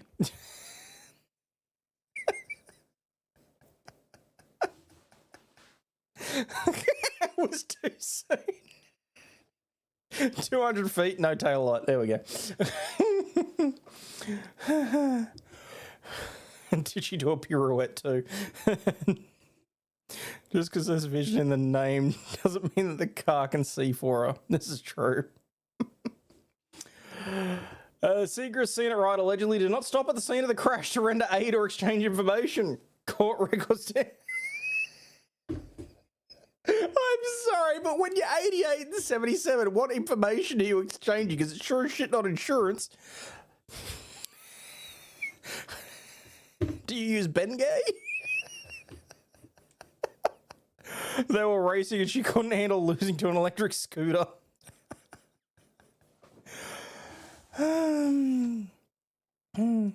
Court records do not really reveal the extent of the injury suffered by Hampton. 4 hours after the incident, police arrested the retired octogenarian for leaving the scene of a crash involving serious injuries, which is a felony. Segrist was booked into the county jail and scheduled for initial court appearance this morning. Segrist lives about 4 miles from the Sam's Club.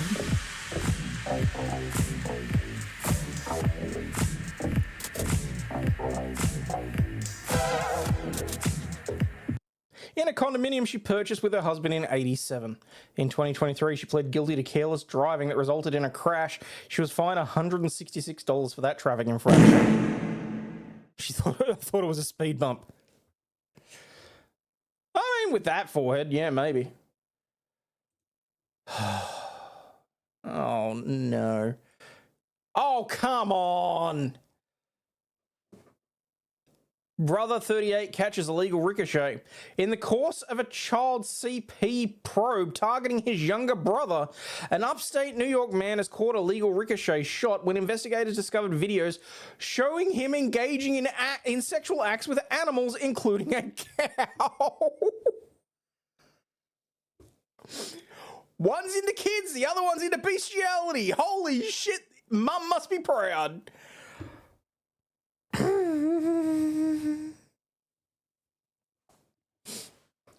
Mark Banks, 38, was arrested earlier this month for sexual misconduct after allegedly having sexual intercourse with a dairy cow on the property of Windsor Acres, the Broome County farm where he worked for 22 years. Why would you videotape this?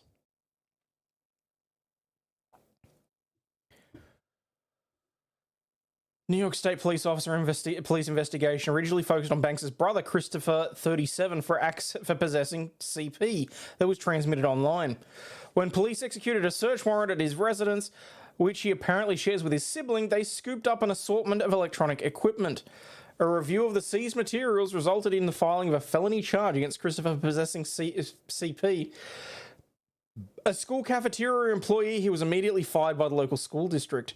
In a handwritten statement given to police, out of my own free will, Mark wrote that the state police found some videos on my device today involving sex with animals, adding that when I was younger, I had sex with a cow.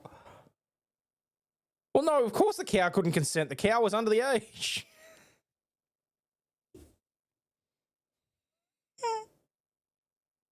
They did a pit maneuver on the mobility scooter. I like that. After describing the illicit act, Mark wrote, I did not ejaculate, but did so because of sexual urge. It didn't work at first, and I shifted the bucket and tried again. What the fuck?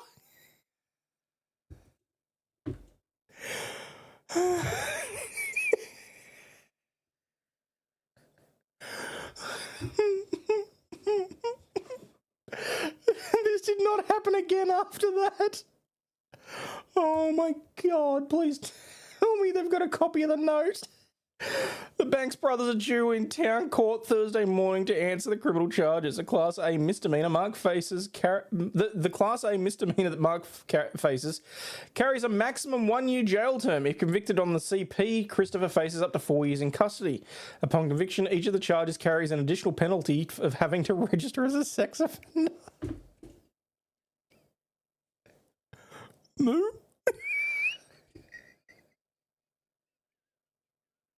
Moo?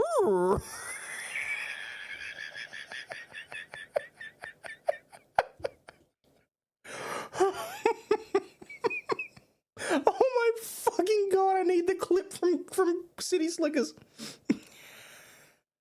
His name is Norman. You were pulling on his dick.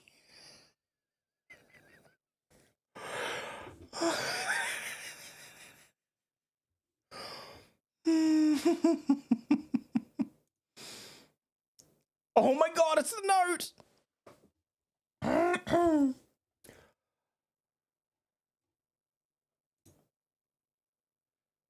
my god! What are you doing, stepfarmer?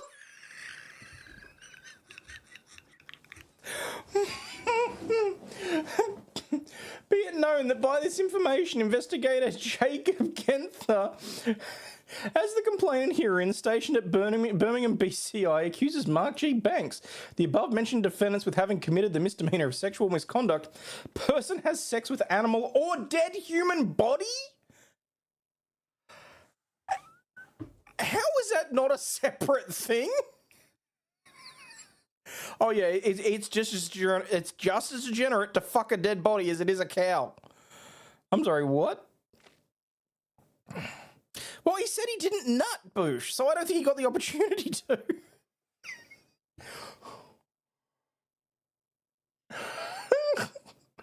On or about 4/11/2023 in the town of Colesville, the defendant did intentionally, knowingly, and unlawfully commit the misdemeanor sexual act. The person has sex with animal or a dead human body. I love how he says, oh, it happened years ago. Yeah, 2 years ago, motherfucker. It's not even close to being out. Oh my god. Do you reckon there's a third brother that's going to get charged with incest?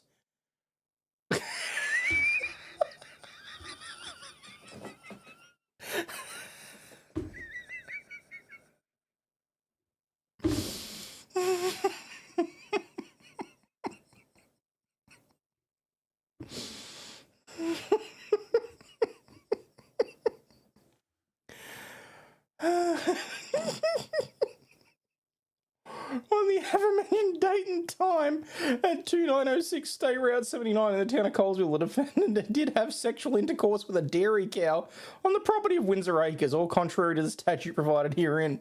The above allegations are fact are made by the complainant on direct knowledge and or upon information and belief. I have the right to remain silent, and I do not have to make any statement I don't want to. If I give up that right, anything I do anything I do say can and will be used against me in the court of law. I have the right to have a lawyer present before making any statement. If I should decide I do want a lawyer and cannot afford to hire one, a lawyer will be appointed for me. Oh my god. Mum is so proud of her boys. My name is Mark G. Banks, and I'm giving this statement to investigate against her out of my own free will. I currently work at Windsor Acres. Did work at Windsor Acres. I currently located... Oh my god, I gotta get through this. I have worked there for about 22 years or so. And the state police found some videos on my device today involving sex with animals. When I was younger, I had sex with a cow by inserting my penis into the vaginal area of the cow on the farm. I did not ejaculate, but I did so because of a sexual urge. It didn't work at first. It didn't work at first!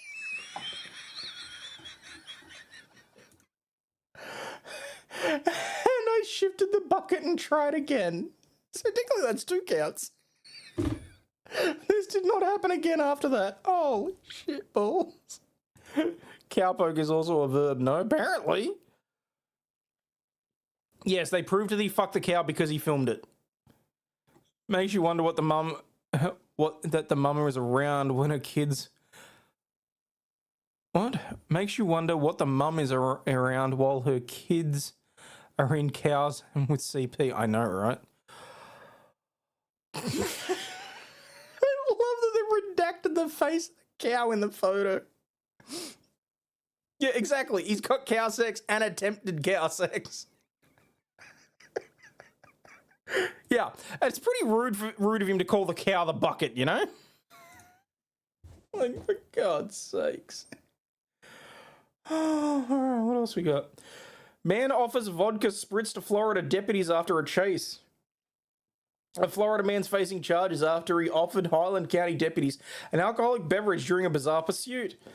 Around 3 p.m. on Saturday, deputies say the 39-year-old stole several items, including several alcoholic beverages, and walked out of the Spring Lake Market. Shortly before deputies arrived, they said that Smith was in a black minivan driving circles around the store, probably looking for... Oh, no, moving on. He then sped off, launching a pursuit that ended several miles later in the parking lot of a business at the airport. Stop! Stop! I'm gonna give you a drink, that's it! He's drinking some, looked like a beer or something. He just drove by, he's back towards, I believe, Lakeview.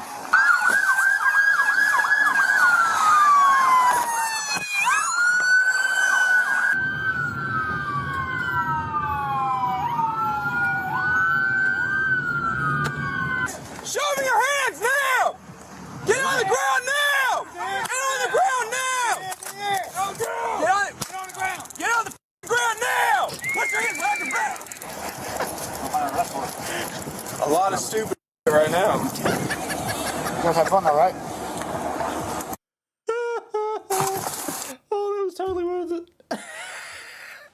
During the pursuit, deputies said Smith held a can of Kettle One vodka spritz out the window as he drove by a deputy trying to get him to stop, telling the deputy, "I was just going to give you a drink. That's it."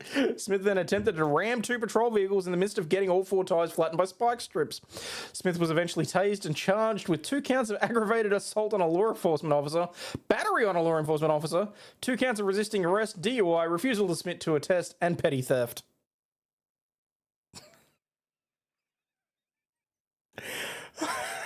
I fucking love doing this. Like, I'm sorry, but seriously?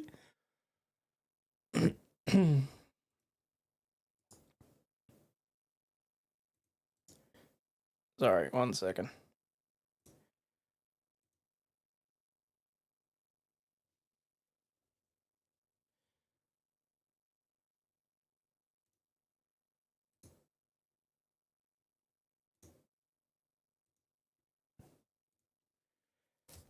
All right.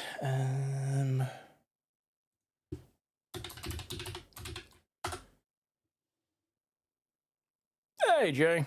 Dashcam was clearer than the one in the Karen Reed case. Tell me about it. He did not seem to attack the officers in that little clip, but I guess there is more to it. There probably is.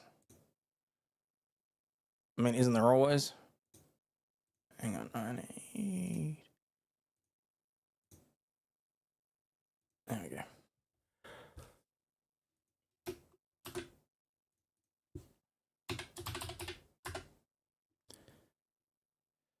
Feels off that he didn't get the dog after the last story. Oh God, let's not. No, let's not with that shit. Okay, let's leave the dog out of this. Cowbangers who know to drink Kettle One. Gross.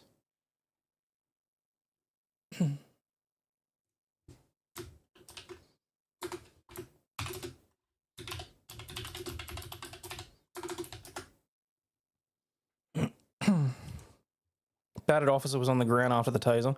Oh, was he? Oh, I must have missed it. Smith was eventually tased and charged. How did I miss that?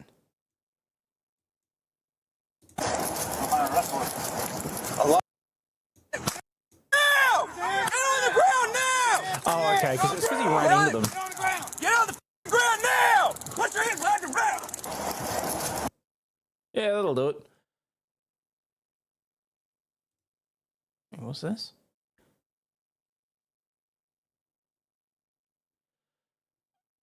Yeah, no. I'm not logging in with Facebook just for that.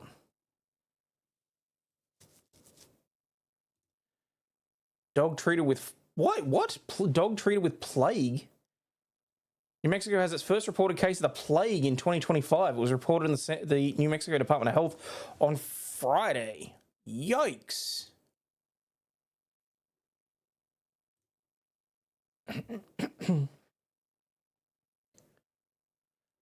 Dog living in the Santa Fe County has been diagnosed with a plague since received care and recovered, according to the State Department of Health. Yep. Some symptoms to look out for in cats and dogs include fever, lethargy, and loss of appetite. No shit. All right, ladies and gents, I'm going to switch over to the other page because I didn't press any buttons, but very kindly, we have a guest. Awesome. What's Hello? up? So did they give the dog plague? They're saying they treated it with plague. Well, that's what they're saying, that it's been treated for plague, but I mean, it's New Mexico. I mean, Yeah. what are we? So, oh God, but long time no see. How's things? Yeah. No, I had my wife and daughter are helping out with Taekwondo belt testing today, so dropped them off and came back home and thought I could use fair some enough. company. Oh, very much appreciate that. Just got to work out where I put the chat. It doesn't matter. All right. Oh, yes. Redeem should work on this page, people. I just don't have the rolling chat, so. Oh God. I don't understand how some people just do stupid shit like that, though. Yes, Wim, I'm enjoying the weather. It's overcast and it's going to storm today, so. Oh, really? He's in Oklahoma too. Oh, okay. It's really one of those things where you don't know how the weather's ever going to play out. We were supposed to have 4 days of just like drenching rain, and we had almost nothing, but we had 1 day, and it was enough to screw up it was enough of a rain to screw up a farm auction that we had to deal with. Oh, of course. And it was just like, oh, for crying out loud. No, that's fine. Well, we've had enough rain. I think week before, we got like 5 or 6 inches of rain over the weekend. And a week or Jesus. 2 before that, we had the same thing. It just crazy. No, fair enough. So, So, obvious question first. Have you ever had to deal with a guy admitting to screwing a cow? no.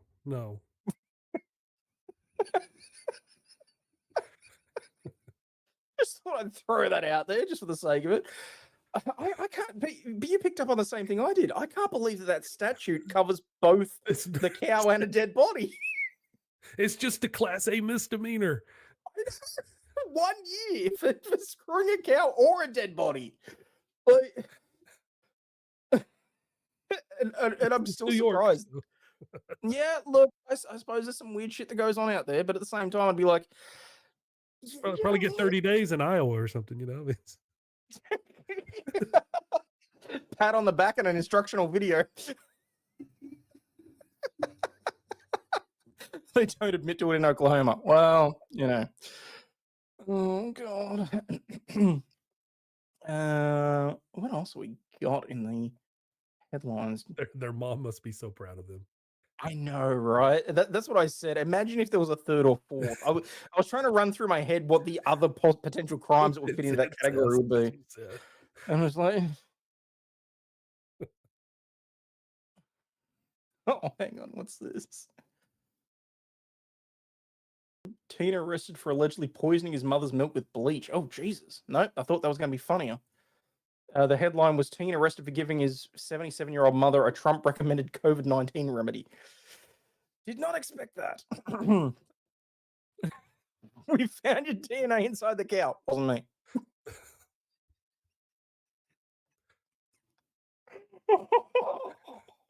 We got you on video. It wasn't me. The video's on your computer. Wasn't me.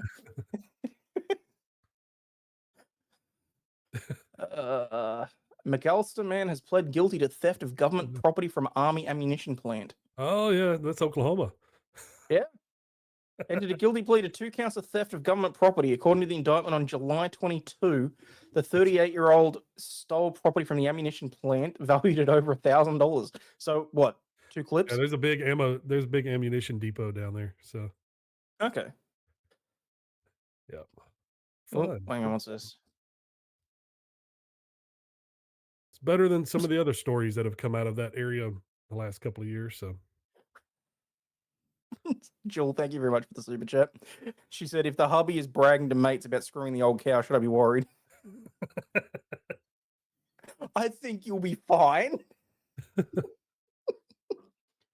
Holy crap, he stole a missile. He stole an inert training missile, electronic tablets, telescope spotlights, tools, and a Nikon camera. Okay. I mean, if you want to go down that road, go for it, I suppose. Like,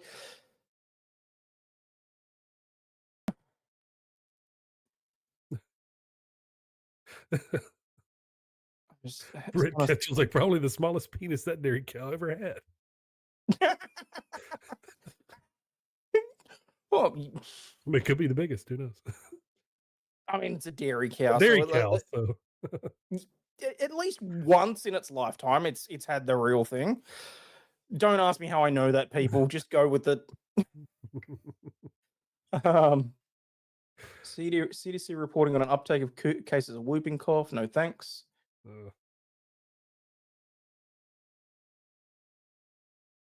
and that's just really bad takes on woodpecker damages more than 20 vehicles in Massachusetts town, infuriating more, even more.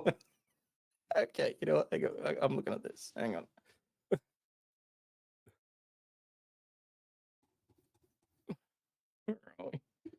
I remember how to work StreamYard now.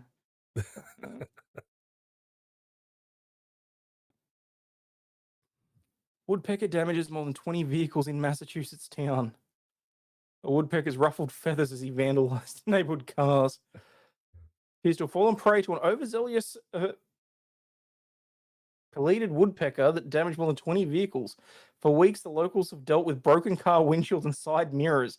Okay, so this is a self-hating woodpecker that just doesn't like its own image. Yeah. Able to capture a photo of the culprit, a large crow-sized bird whacking away at the vehicles. We seem to have a vandal in the neighborhood. I'm describing him as 18 to 24 inches. What guy doesn't like that kind of comparison? Wearing black and white with a red hat. Oh, come on. The woodpecker showed up and landed on the windshield wipers of the RV in our yard and was looking at its own reflection. We were like, you know what? I bet he's the one that's damaged the mirrors. Oh, wow. Like, Army's communication director said one reason for the woodpecker's aggressive behavior could be the result of peak mating season. Keep the woodpeckers away from the cows. And there's the fart. Well done. Oh, God. Okay, so you saw me losing my shit because I'd never actually dived much behind the background of the Karen Read stuff. How are you finding the trial so far? Well, I mean, it shouldn't be going on, but from what I've watched, you know, old Auntie Bev's up to her same shenanigans as she was the first time. And I cannot stand Hank Brennan. So I can't stand him. Not only is this like I wasn't a fan of Lally, to be honest. He's worse. I would take him in a heartbeat over Brennan. There's something there's something sleazy and slimy about him that just doesn't sit right with me. He's a criminal defense attorney by trade, and he's so most people have that they think that about criminal defense attorneys, but he's making it worse doing what he's doing. Exactly. This is the equivalent of walking into a used car lot and seeing Hank Brennan there trying to sell you a car. Like it Wim, oh God, sorry. Wim says I found a new meaning for the term dick cheese today. Oh no. I'm not even with that. Are you serious, Wim? Come on.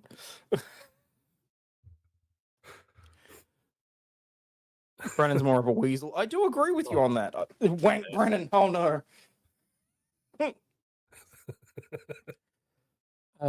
When you're with mum in hospital and the family needs to discuss power of attorney to manage your care, it doesn't normally end in a gun battle. Okay. All right. Wow.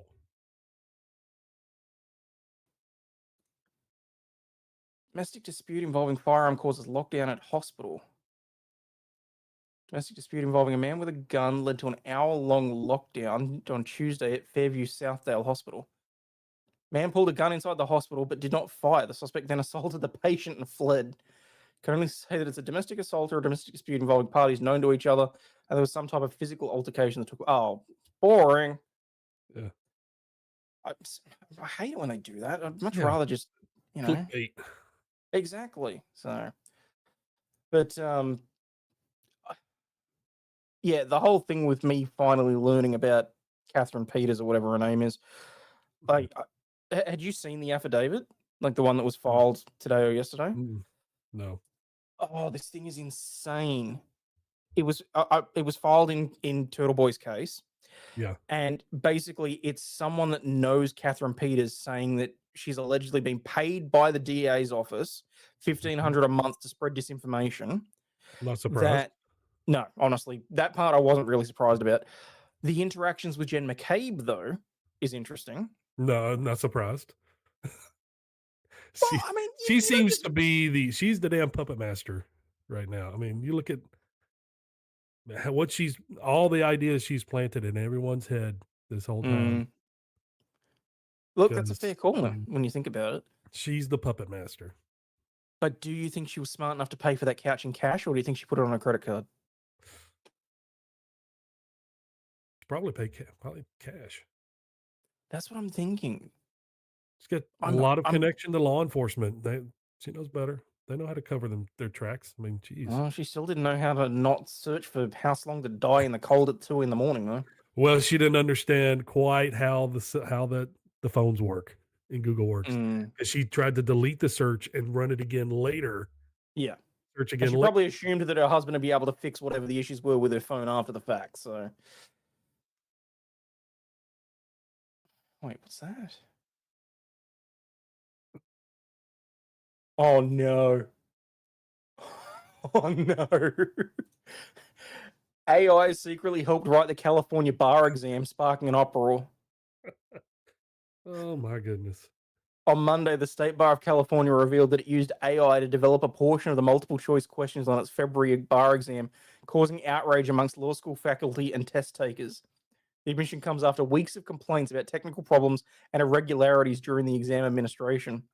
The State Bar disclosed that the psychometrician, a personal organization skilled in administering psychological tests, ACS Ventures, created 23 of the 171 scored multiple choice questions with AI assistance. Wow. Another 48 came from first year law exam, while Kaplan Exam Services developed the remaining 100 questions. Jeez. Oh, no. And you know that if they'd run it past AI, the AI would have failed the bar exam as well. Yeah. Oh, wait. They defended its practices, telling the LA Times that all questions underwent review by content validation panels and subject matter experts, grounds, before the the ACS questions were developed with the assistance of AI and subsequently reviewed by the panel, wrote the State Bar Executive Director Leah Wilson.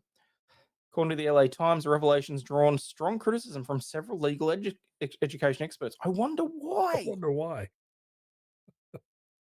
The debacle that was the February 25 bar exam is worse than we imagined, said the Assistant Dean of Academic Skills at University of California.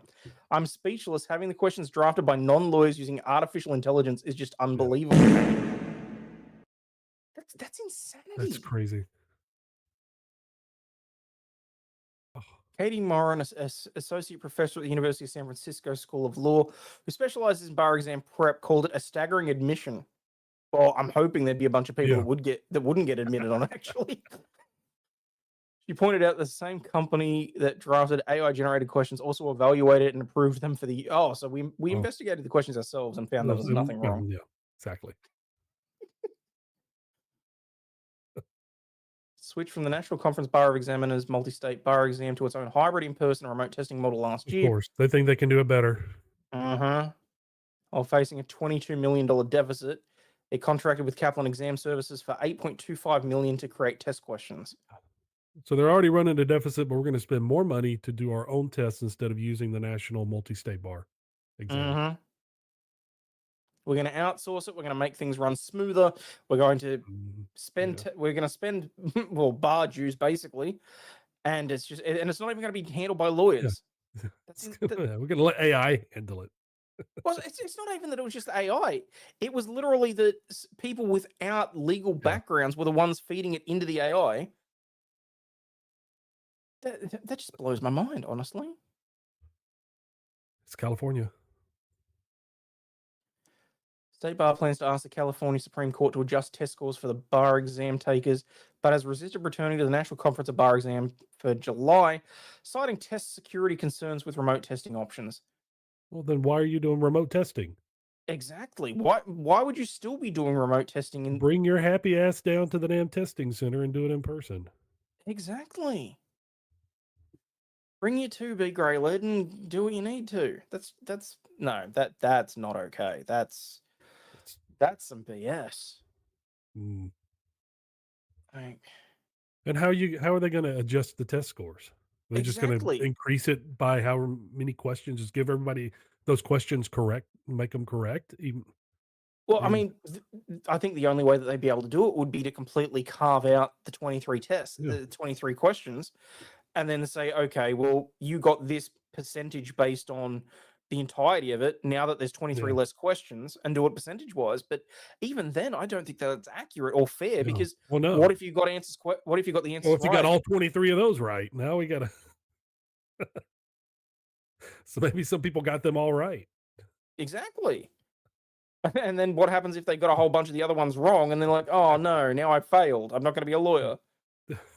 Like, well, I mean, to be fair, you probably shouldn't be, but that's not the point.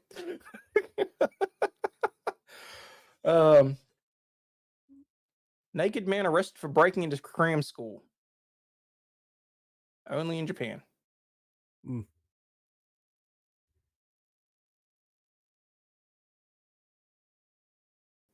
Naked man arrested for breaking into cram school, also involved in traffic accidents. Oh no.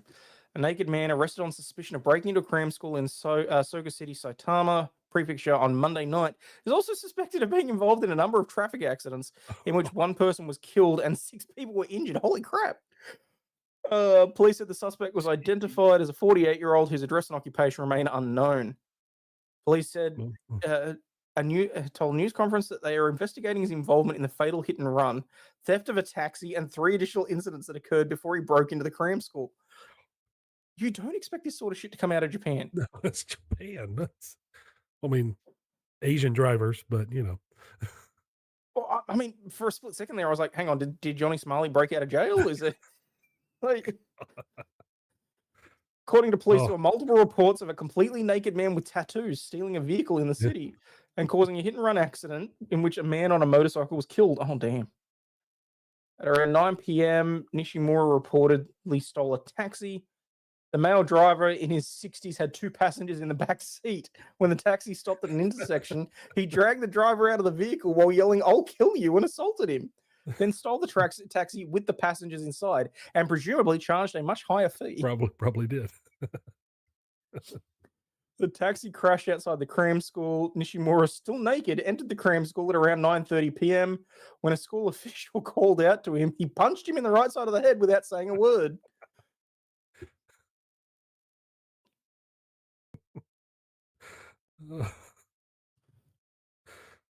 Hello, Stingy. Thank you very much for the super chat.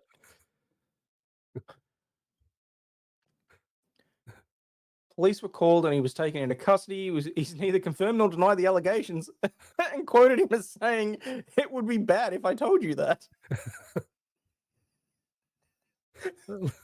Just because you did it doesn't mean you're guilty. You're guilty. Except in Japan, they'll keep you in jail till you admit to it. Exactly. There is that. Oh, yeah, no, Stinge, I can't do chat music anymore. They copy claim everything now. Oh, no.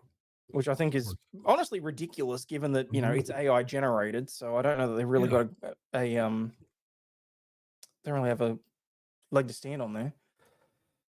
Oh, God.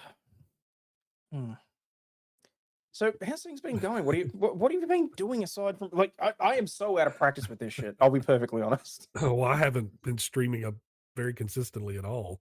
So just here and there. I've had so much court the last few months.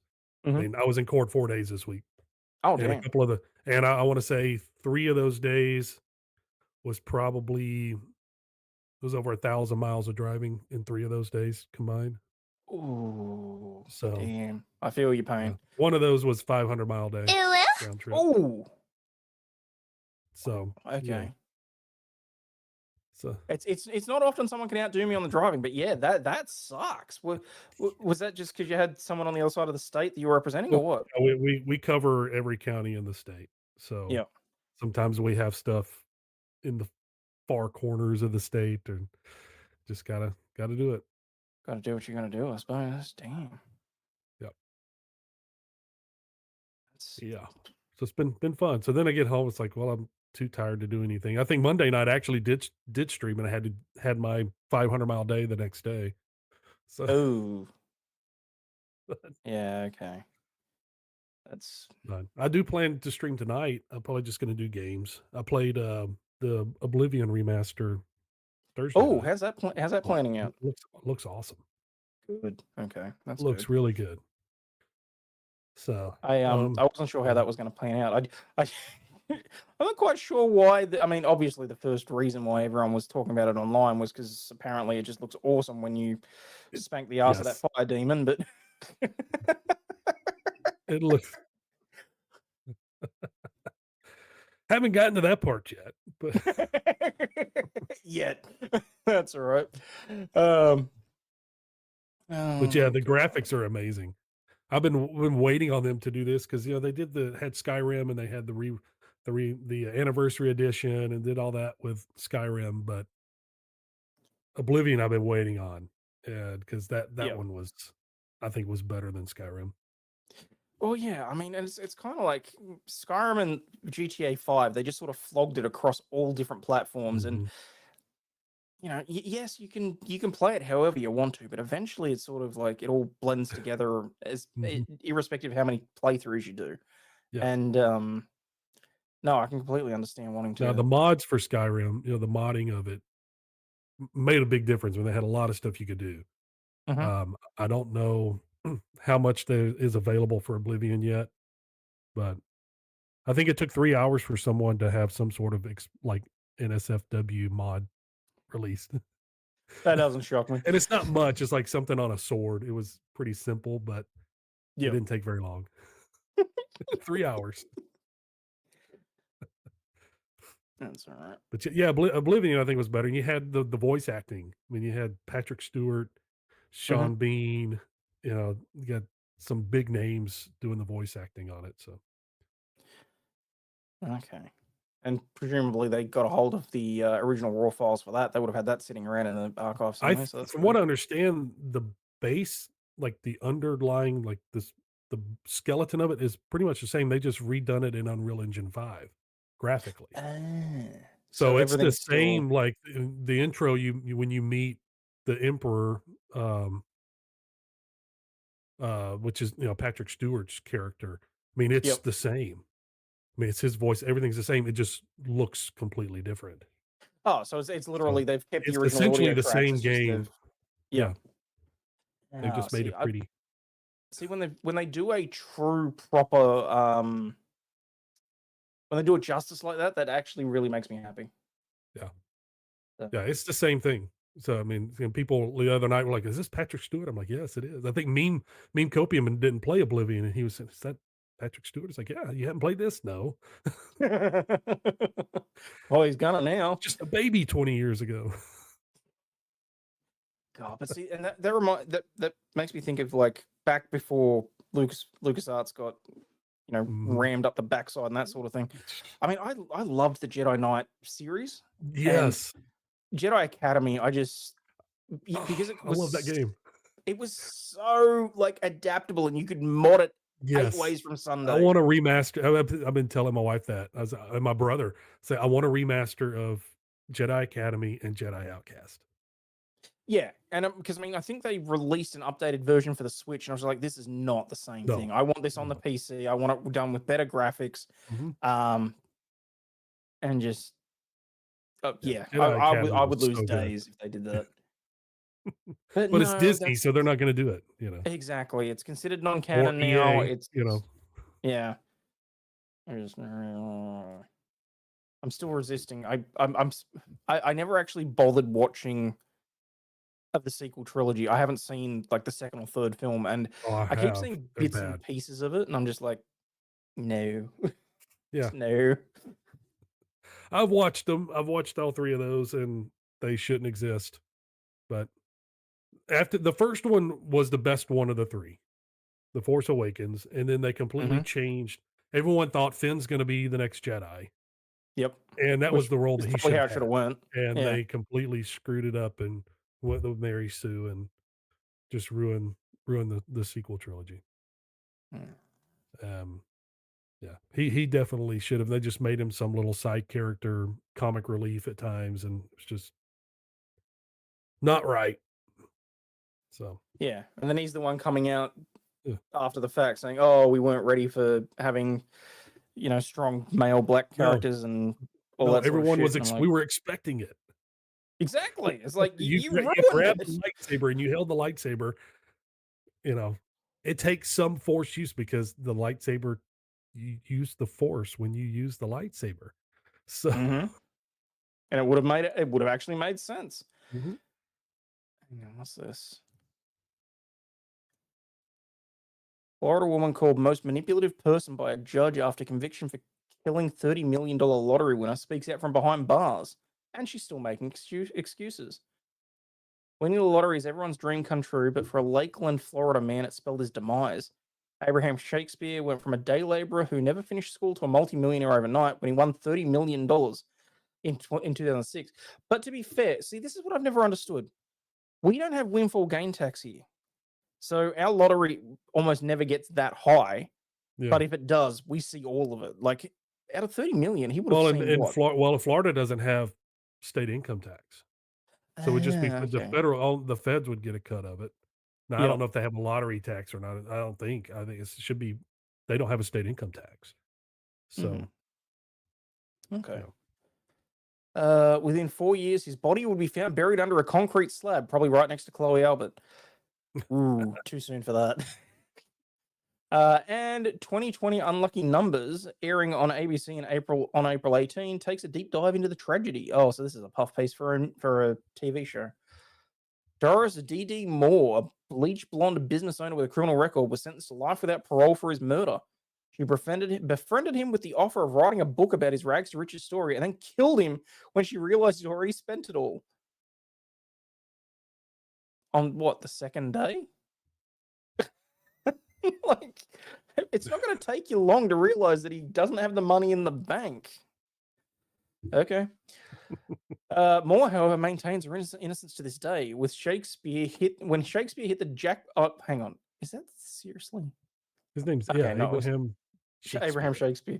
I had to double check after watching that video earlier today. I was like, okay, is this the first name or the last name? When he hit the jackpot in 2006, he'd been working as an assistant truck driver for $8 an hour and happened to stop for a soda at a convenience store in Frostproof, Florida, on his way to make a delivery in Miami. He had $5 in his pocket and bought a two quick pick Florida lotto. 2 days later, he was holding a big check and posing for media cameras, talking about his dreams of starting a foundation to help the poor. Aww. He opted for a lump sum payout of $17 million instead of the $1.5 million a year for 2 decades, and bought himself $1 million home and a new car. But he was generous to a fault, freely handing out money to his friends and acquaintances, paid off people's mortgages, gave his stepfather a cool $1 million, made loans to acquaintances, and even paid burial expenses for strangers in his community. Dude, what? That's, people don't know how to say no. No.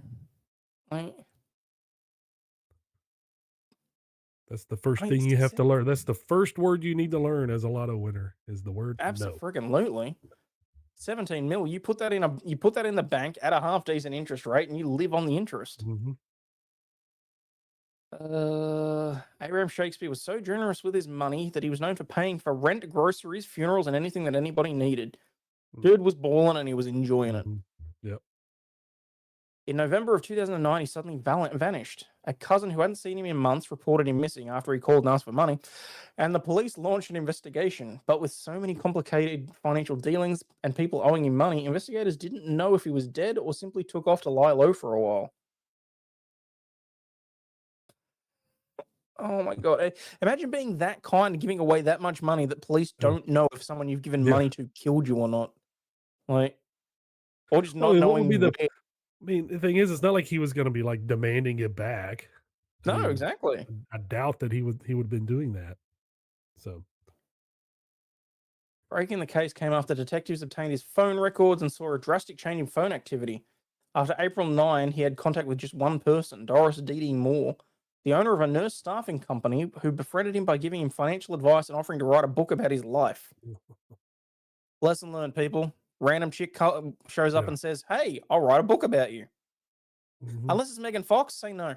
Exactly. Yeah, this is a nurse staffing company owner. Yeah. What do they know about writing a book? Exactly. Though police were suspicious, Moore assured them that Shakespeare was alive and that they were in contact. In the meantime, she arranged an interview with local media to tamp down on the rumors that he was dead. Oh my God, she weekend at Bernie's, his poor ass. When Moore first entered Shakespeare's life, she quickly took control of his assets and claimed that she could get his finances under control by helping him collect from his debtors. At that point, he'd already spent $11 million of his prize money. In 3 years, he'd blown 11 mil. Mm-hmm. Yeah. Damn. he couldn't say no. Well, and that's where he would have been better off taking the payout over time. The $1.5 million over time. Yeah. Catching Moore in her lies proved trickier than expected, but police concocted a plan involving an acquaintance of Moore's, someone who had done her bidding in the past, to agree to be a confidential informant. The informant told Moore he had a cousin headed to prison on a drug charge that would take the murder rap if she had done something to Shakespeare. Moore agreed to pay the cousin, an undercover officer, $50,000 and revealed key details of his death in case he was put on the stand. When they met to discuss the deal, Moore even gave him the gun and a map leading to his body. Oh, woman. Wow. For $50K? The reward for finding his body would have been more than that. Yeah. Why does it say Saturday Night Show? Because for me it is. It's Saturday night. Yeah. Yeah. Actually, to be fair, it's like 1 a.m. Sunday morning. Almost Sunday morning, yeah. Yeah.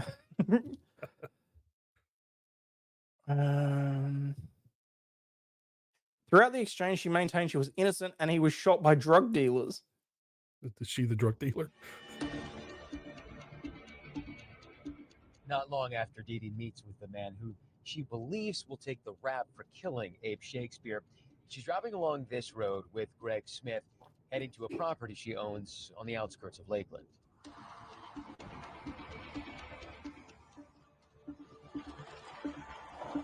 They parked over at this house. We were just kind of on the side of the road with our lights off. She walks Greg right here. There was a 30-foot by 30-foot concrete slab. Concrete slab in the middle of a field. Yeah. She takes a piece of angle iron and sticks it in the corner of the slab and sticks it down in there and says, dig. Abraham's body is right there. It's right there. It'll be 9 foot. It'll be 9 foot deep. And you're listening to this. You guys must be just going nuts at this point. I think once we heard that, we both look at each other and go, wow, let's just hope this isn't another Dee Dee spin or scam on things.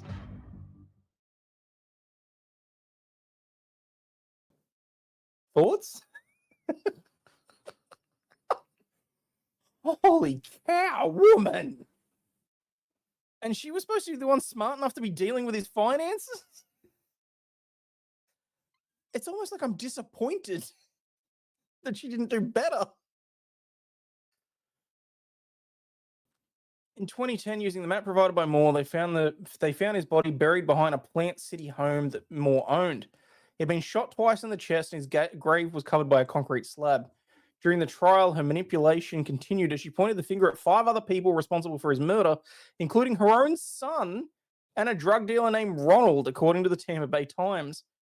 City Circuit Judge Emmett Lamar Battles called the most manipulative person he'd seen and described the murder as cold, calculated, and cruel during the sentencing.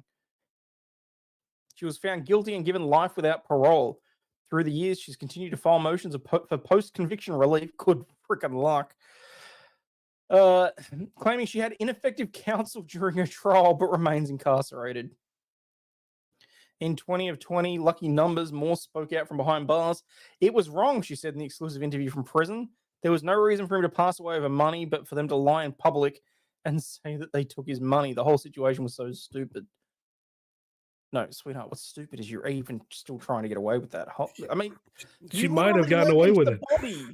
She left it to the body. She could have gotten away with this. Who couldn't? That's just stupid.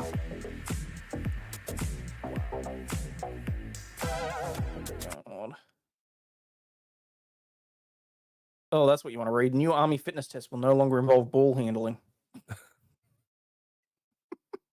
I love some of these headlines. Is that the male or the female test standards? Because they changed. They did change them. So.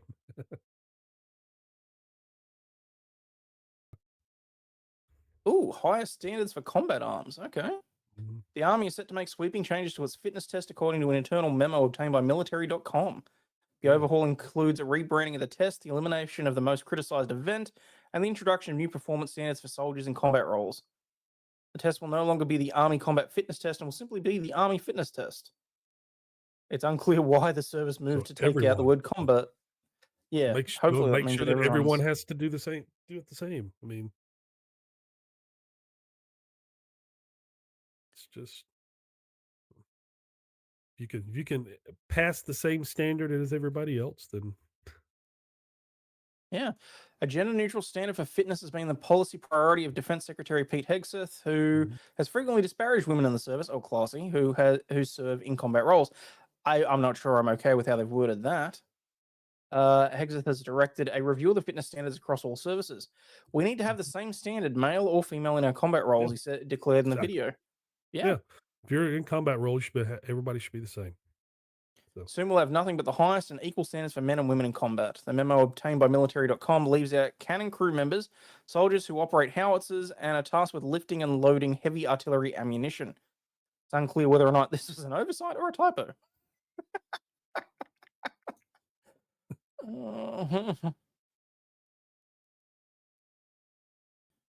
Wait, what's this? Oh, classy. Classy.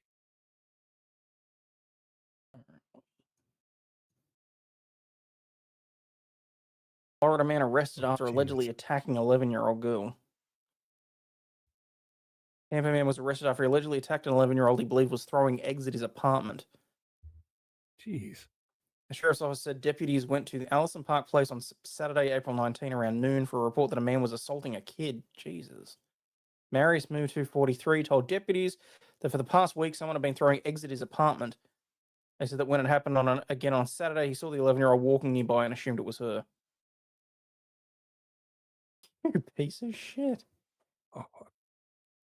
He chased the child. He wouldn't be the one on trial. I can tell you that. No, I was thinking the exact same thing.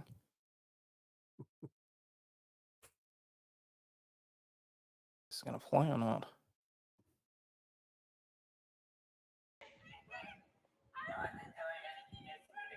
Jeez. Yeah, no, he's a dead man. Yeah. Get off of her! Yeah, no, screw that. Yeah, that guy, yeah. He would. I don't care what the situation is, eggs or not, like. Yeah, don't care. Yeah, no. Bond was set at $6,000 and he was bonded out. Shit. What a piece of shit. Hmm. Well, yeah, of course it's Florida because it's easy to find these stories when it's Florida. Well, it's gun laws. Yep.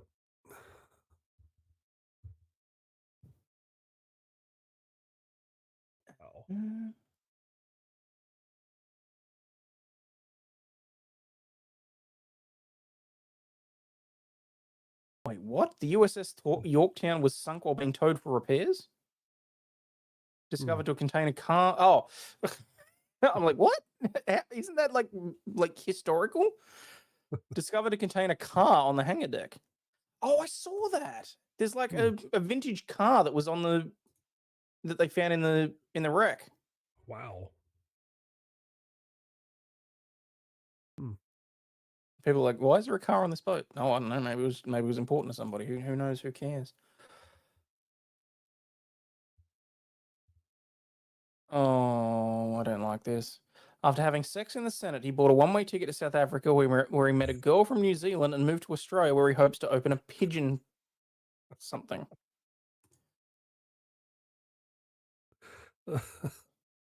I knew that this guy had to I knew this guy had to pop up somewhere. Senate staffer accused of having sex in the Capitol building recounts horrific backlash. Oh, you poor bastard! Yeah, I think it's entirely backlash. Yeah. Says he was diagnosed with PTSD. Oh my god! What? Smallest fucking violin. I swear to God.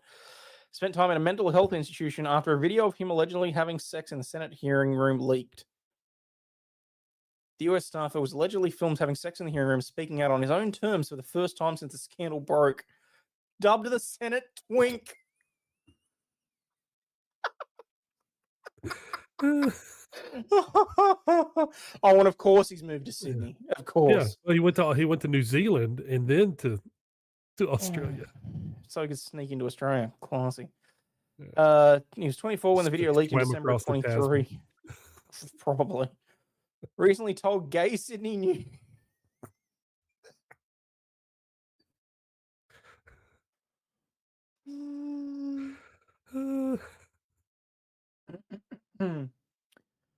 He's really just trying to enjoy his life and work, and after the international attention caused him to have a total mental breakdown. I consider myself to be, again, entirely justified. It's alleged that I had sex in the United States Senate, and that's what I'm allegedly known for. Well, you're not denying it. I know he's not, is he? Mentally, I spent a little bit in a psych ward after the fact, just because it's overwhelming, you know? It's overwhelming to realize and know that tons of millions of people literally despise you. Yeah, Or maybe don't get railed on the Senate floor. Really freaking easy. Oh, no.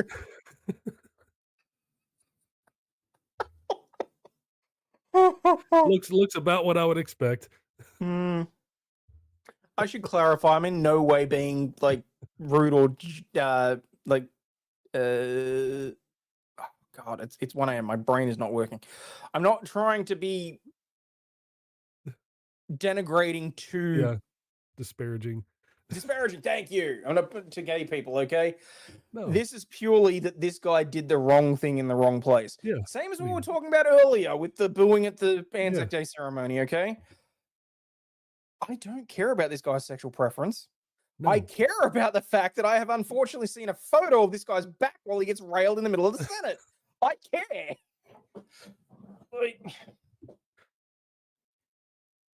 Known as the Senate Twinkie. Oh, okay, so that's just rereading all that. Okay. Video first released by far-right outlet Daily Caller showed the two men in a sex act on the Senate hearing room floor, a space typically reserved for legislative proceedings. Nice way to word it. Yeah. Maryland Democratic U.S. Senator Ben Cardin's office released a statement shortly after the leak that revealed that he was no longer employed by the U.S. Senate. He's just getting fucked like everyone else. Yeah, exactly. Capitol Police launched an investigation into the matter, which was closed after they found no evidence of a crime. How is it no evidence of a crime to do that in the Senate chamber? Well, probably there's no specific existing law. Well, yeah, they always protect themselves or carve themselves out from. Oh, of course, it'd be some sort of exemption for it. I mean, it was just normal. If it was one of us engaging with our wives in one of those chambers, we'd be arrested and thrown in jail. But because it's them with each other, he was the power bottom. Yeah.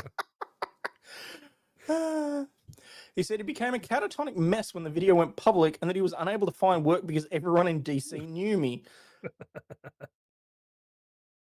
Okay, I'm concerned by that statement when you really think about it. I'm pretty sure he doesn't show his face in that video, so how the hell did everyone in DC know him? Like, is it possible that everyone in DC just recognizes his ass, or? Lindsey Graham, especially with the ladybugs. Oh, I wish I didn't know that piece of information. Just my little ladybugs. He said it felt gross and horrifying. Well, now you know how the rest of I'm not even American. I feel like it was gross that he was doing that. Well, the next part's even better. He instead brought a one-way ticket to Cape Town, South Africa, where he befriended and traveled with a woman from New Zealand. She suggested moving to Sydney, a city he immediately fell in love with. Oh, Christ. Oh, that's embarrassing. Yes, so embarrassed he went straight. Straighten his life out. On the straight and narrow. Love it. Yes. He said that he's since been diagnosed with PTSD and that he regularly sees a therapist and takes medication, but added, I don't have any shame in that because... Oh, okay, so it's not... He's saying he doesn't have any shame in the therapist and the medication. No. I had to stop and think about that then. Yeah. When you go through something like that, it's just overwhelming and difficult to even comprehend. I think that one of the reasons why the scandal wasn't as traumatic as it could have been is because I was very depressed working in government. Like, I hated my life. I hated my job. The pay was shit. God, how do you survive on 38 grand a year in DC? I have no idea. That might explain the sexual favors, really. I didn't feel like I lost anything career-wise when the scandal broke. Bad Dazzler says he was recognized for the back of his head. The Twink Underground Railroad.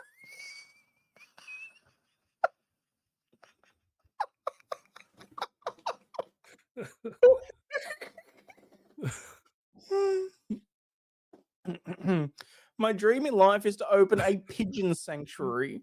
I'm very into birds. I love pigeons, he continued. Well, he's definitely into birds now. Yeah. He said he now has a full-time job that pays better than his position in the government and is focused on staying offline and enjoying the outdoors. He understands why the video received so much attention, but still believes there was some prejudice at play. Well, I don't think that I was treated differently because it was gay sex. He said, I do think there was a difference between how people are judged if they are the submissive partner versus the dominant partner. And he looks like the former, so... Yeah, well... So he's basically blaming the fact that he has PTSD on being a power bottom. Yeah, he's the catcher. I think no matter what, when you have something as salacious as sex in the Senate, it's going to go viral regardless of whether or not it's gay or straight. That being said, I've noticed that when you have sex scandals, the passive partner tends to take more of the blame. I'm not going to make the joke. See, it used to be, I remember 30 years ago that for, a congressman or senator, it was a death knell if they found a dead girl or a live boy. Mm-hmm. That was the thing. Now you got video of them doing things in Senate chambers and nothing happens.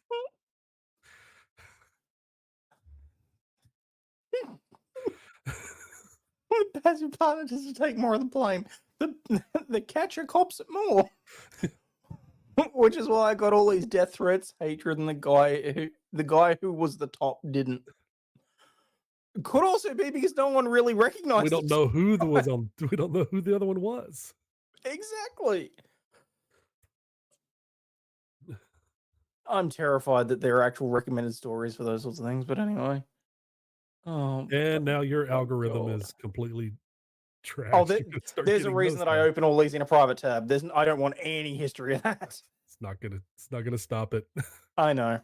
I still take efforts. We're talking about it, and so it's gonna pick it up. You'll start getting YouTube. Oh yeah, no, the YouTube algorithm. I'm screwed. I thought you meant my internet search history. Well, that too. Oh god. All right. I think I'll end it on this one, which I think is just a light note. I just think I like these kinds of stories. It's Master Chef, not Master Bait. 1,005 visits of comfort. A therapy dog's incredible accomplishment remembered. Oh.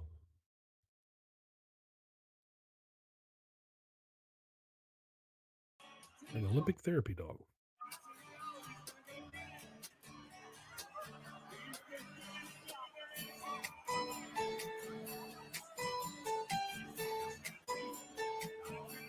Wait.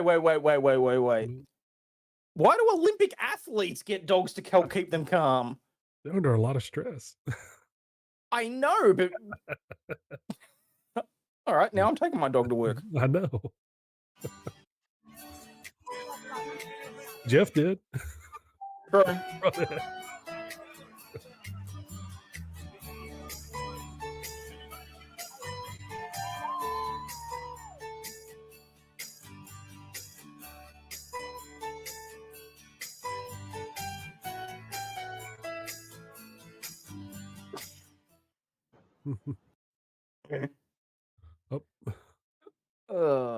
Sally Marillet said she always jokes that once she and her therapy dog Fiona accomplished 1,000 visits, the team could retire. On February 11, the duo accomplished that goal, but 2 weeks later, on the 26th, Fiona unexpectedly passed away. Oh, I should have just watched the video and ended it. Yeah. The 11-year-old Great Pyrenees Golden Retriever mix developed sepsis in her stomach overnight. She had just completed 1,005 therapeutic visits. Wow. She'd been at school on Monday. She'd been at school at Tuesday and Wednesday morning. She woke up feeling not well and I immediately called the vet. Within 8 hours, she was gone. That's not the dog. No, that's just a random. Check out the photos. The most popular dog breeds according to the American Kennel Club. Mm. But they need French therapy Bulldog's dogs. number one? As if. Really? Yeah, the lab. Golden Retriever, you kind of expect. Mm-hmm. German Shepherd. Yeah. Poodle. What? Poodle. Dachshund. Yeah, they're popular. Beagles. Beagle. Roddy. Yeah. They're pretty cool. Oh, no. Oh, no. I totally told my wife. So, because they keep, her and Scarlett keep going on about how the next dog we get is going to be a Dachshund. And I said, that's fine. You can get that as much as you want. I'm getting an American Bulldog, and you know damn well what I'm calling it. Yep. So, Shorted Pointer. Yorkshire Terrier, yappy little shit. God. Oh, look, an Australian Shepherd. Yeah. Aww. King Charles Cavies. Cane Corso. Cane Corso, heck yeah. These things are awesome. Oh, come on. Welsh Corgi. Come on, chat. Are they really going to like? Corgi's a big thing in America. Come on. I never see them, but oh, beautiful boxer. And Schnauzer. Mountain Dog. I refuse a lot of shit. Yeah. Yeah, I refuse to believe that. Great Dane. Pomeranian.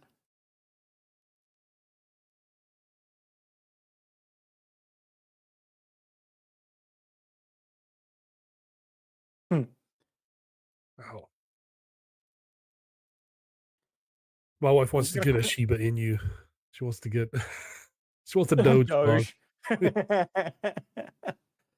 Oh, she's just beautiful. Mm-hmm. Oh, so the original video had absolutely nothing to do with the actual story. The original video was one of those therapy dogs, but it wasn't this dog. Yep. Okay, that makes more sense because that's. Oh, poor thing. I'm just looking at the photos because I don't want to read the sad story, people. Yeah, yeah.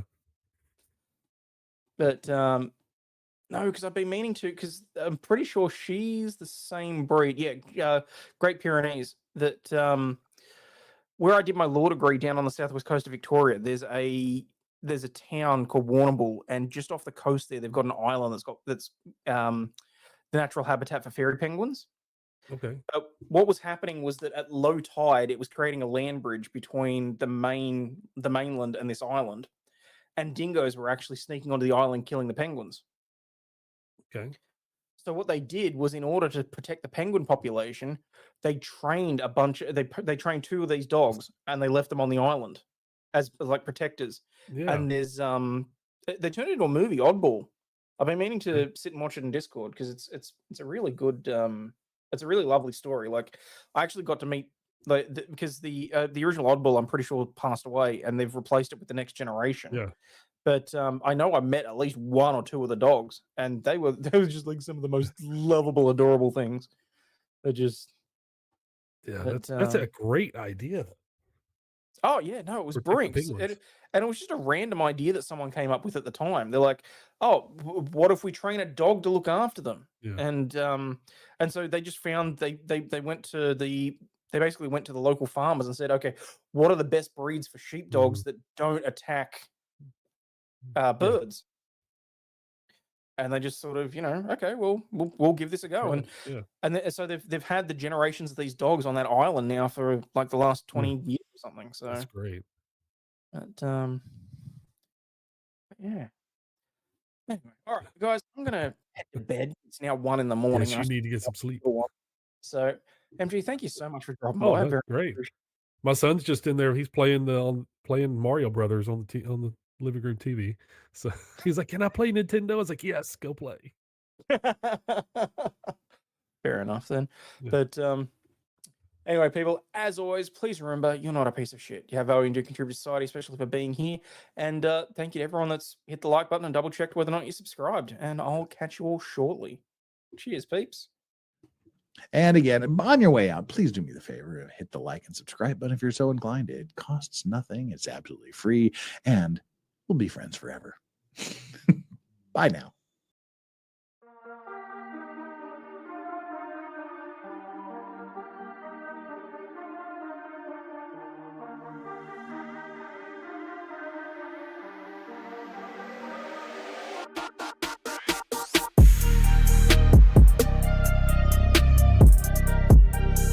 This shit, I'm out. Fuck this shit, I'm out. No thanks. Don't mind me. I'ma just grab my stuff and leave. Excuse me, please. Fuck this shit, I'm out. Nope. Fuck this shit, I'm out. Alright then. I don't know what the fuck just happened, but I don't really care. I'ma get the fuck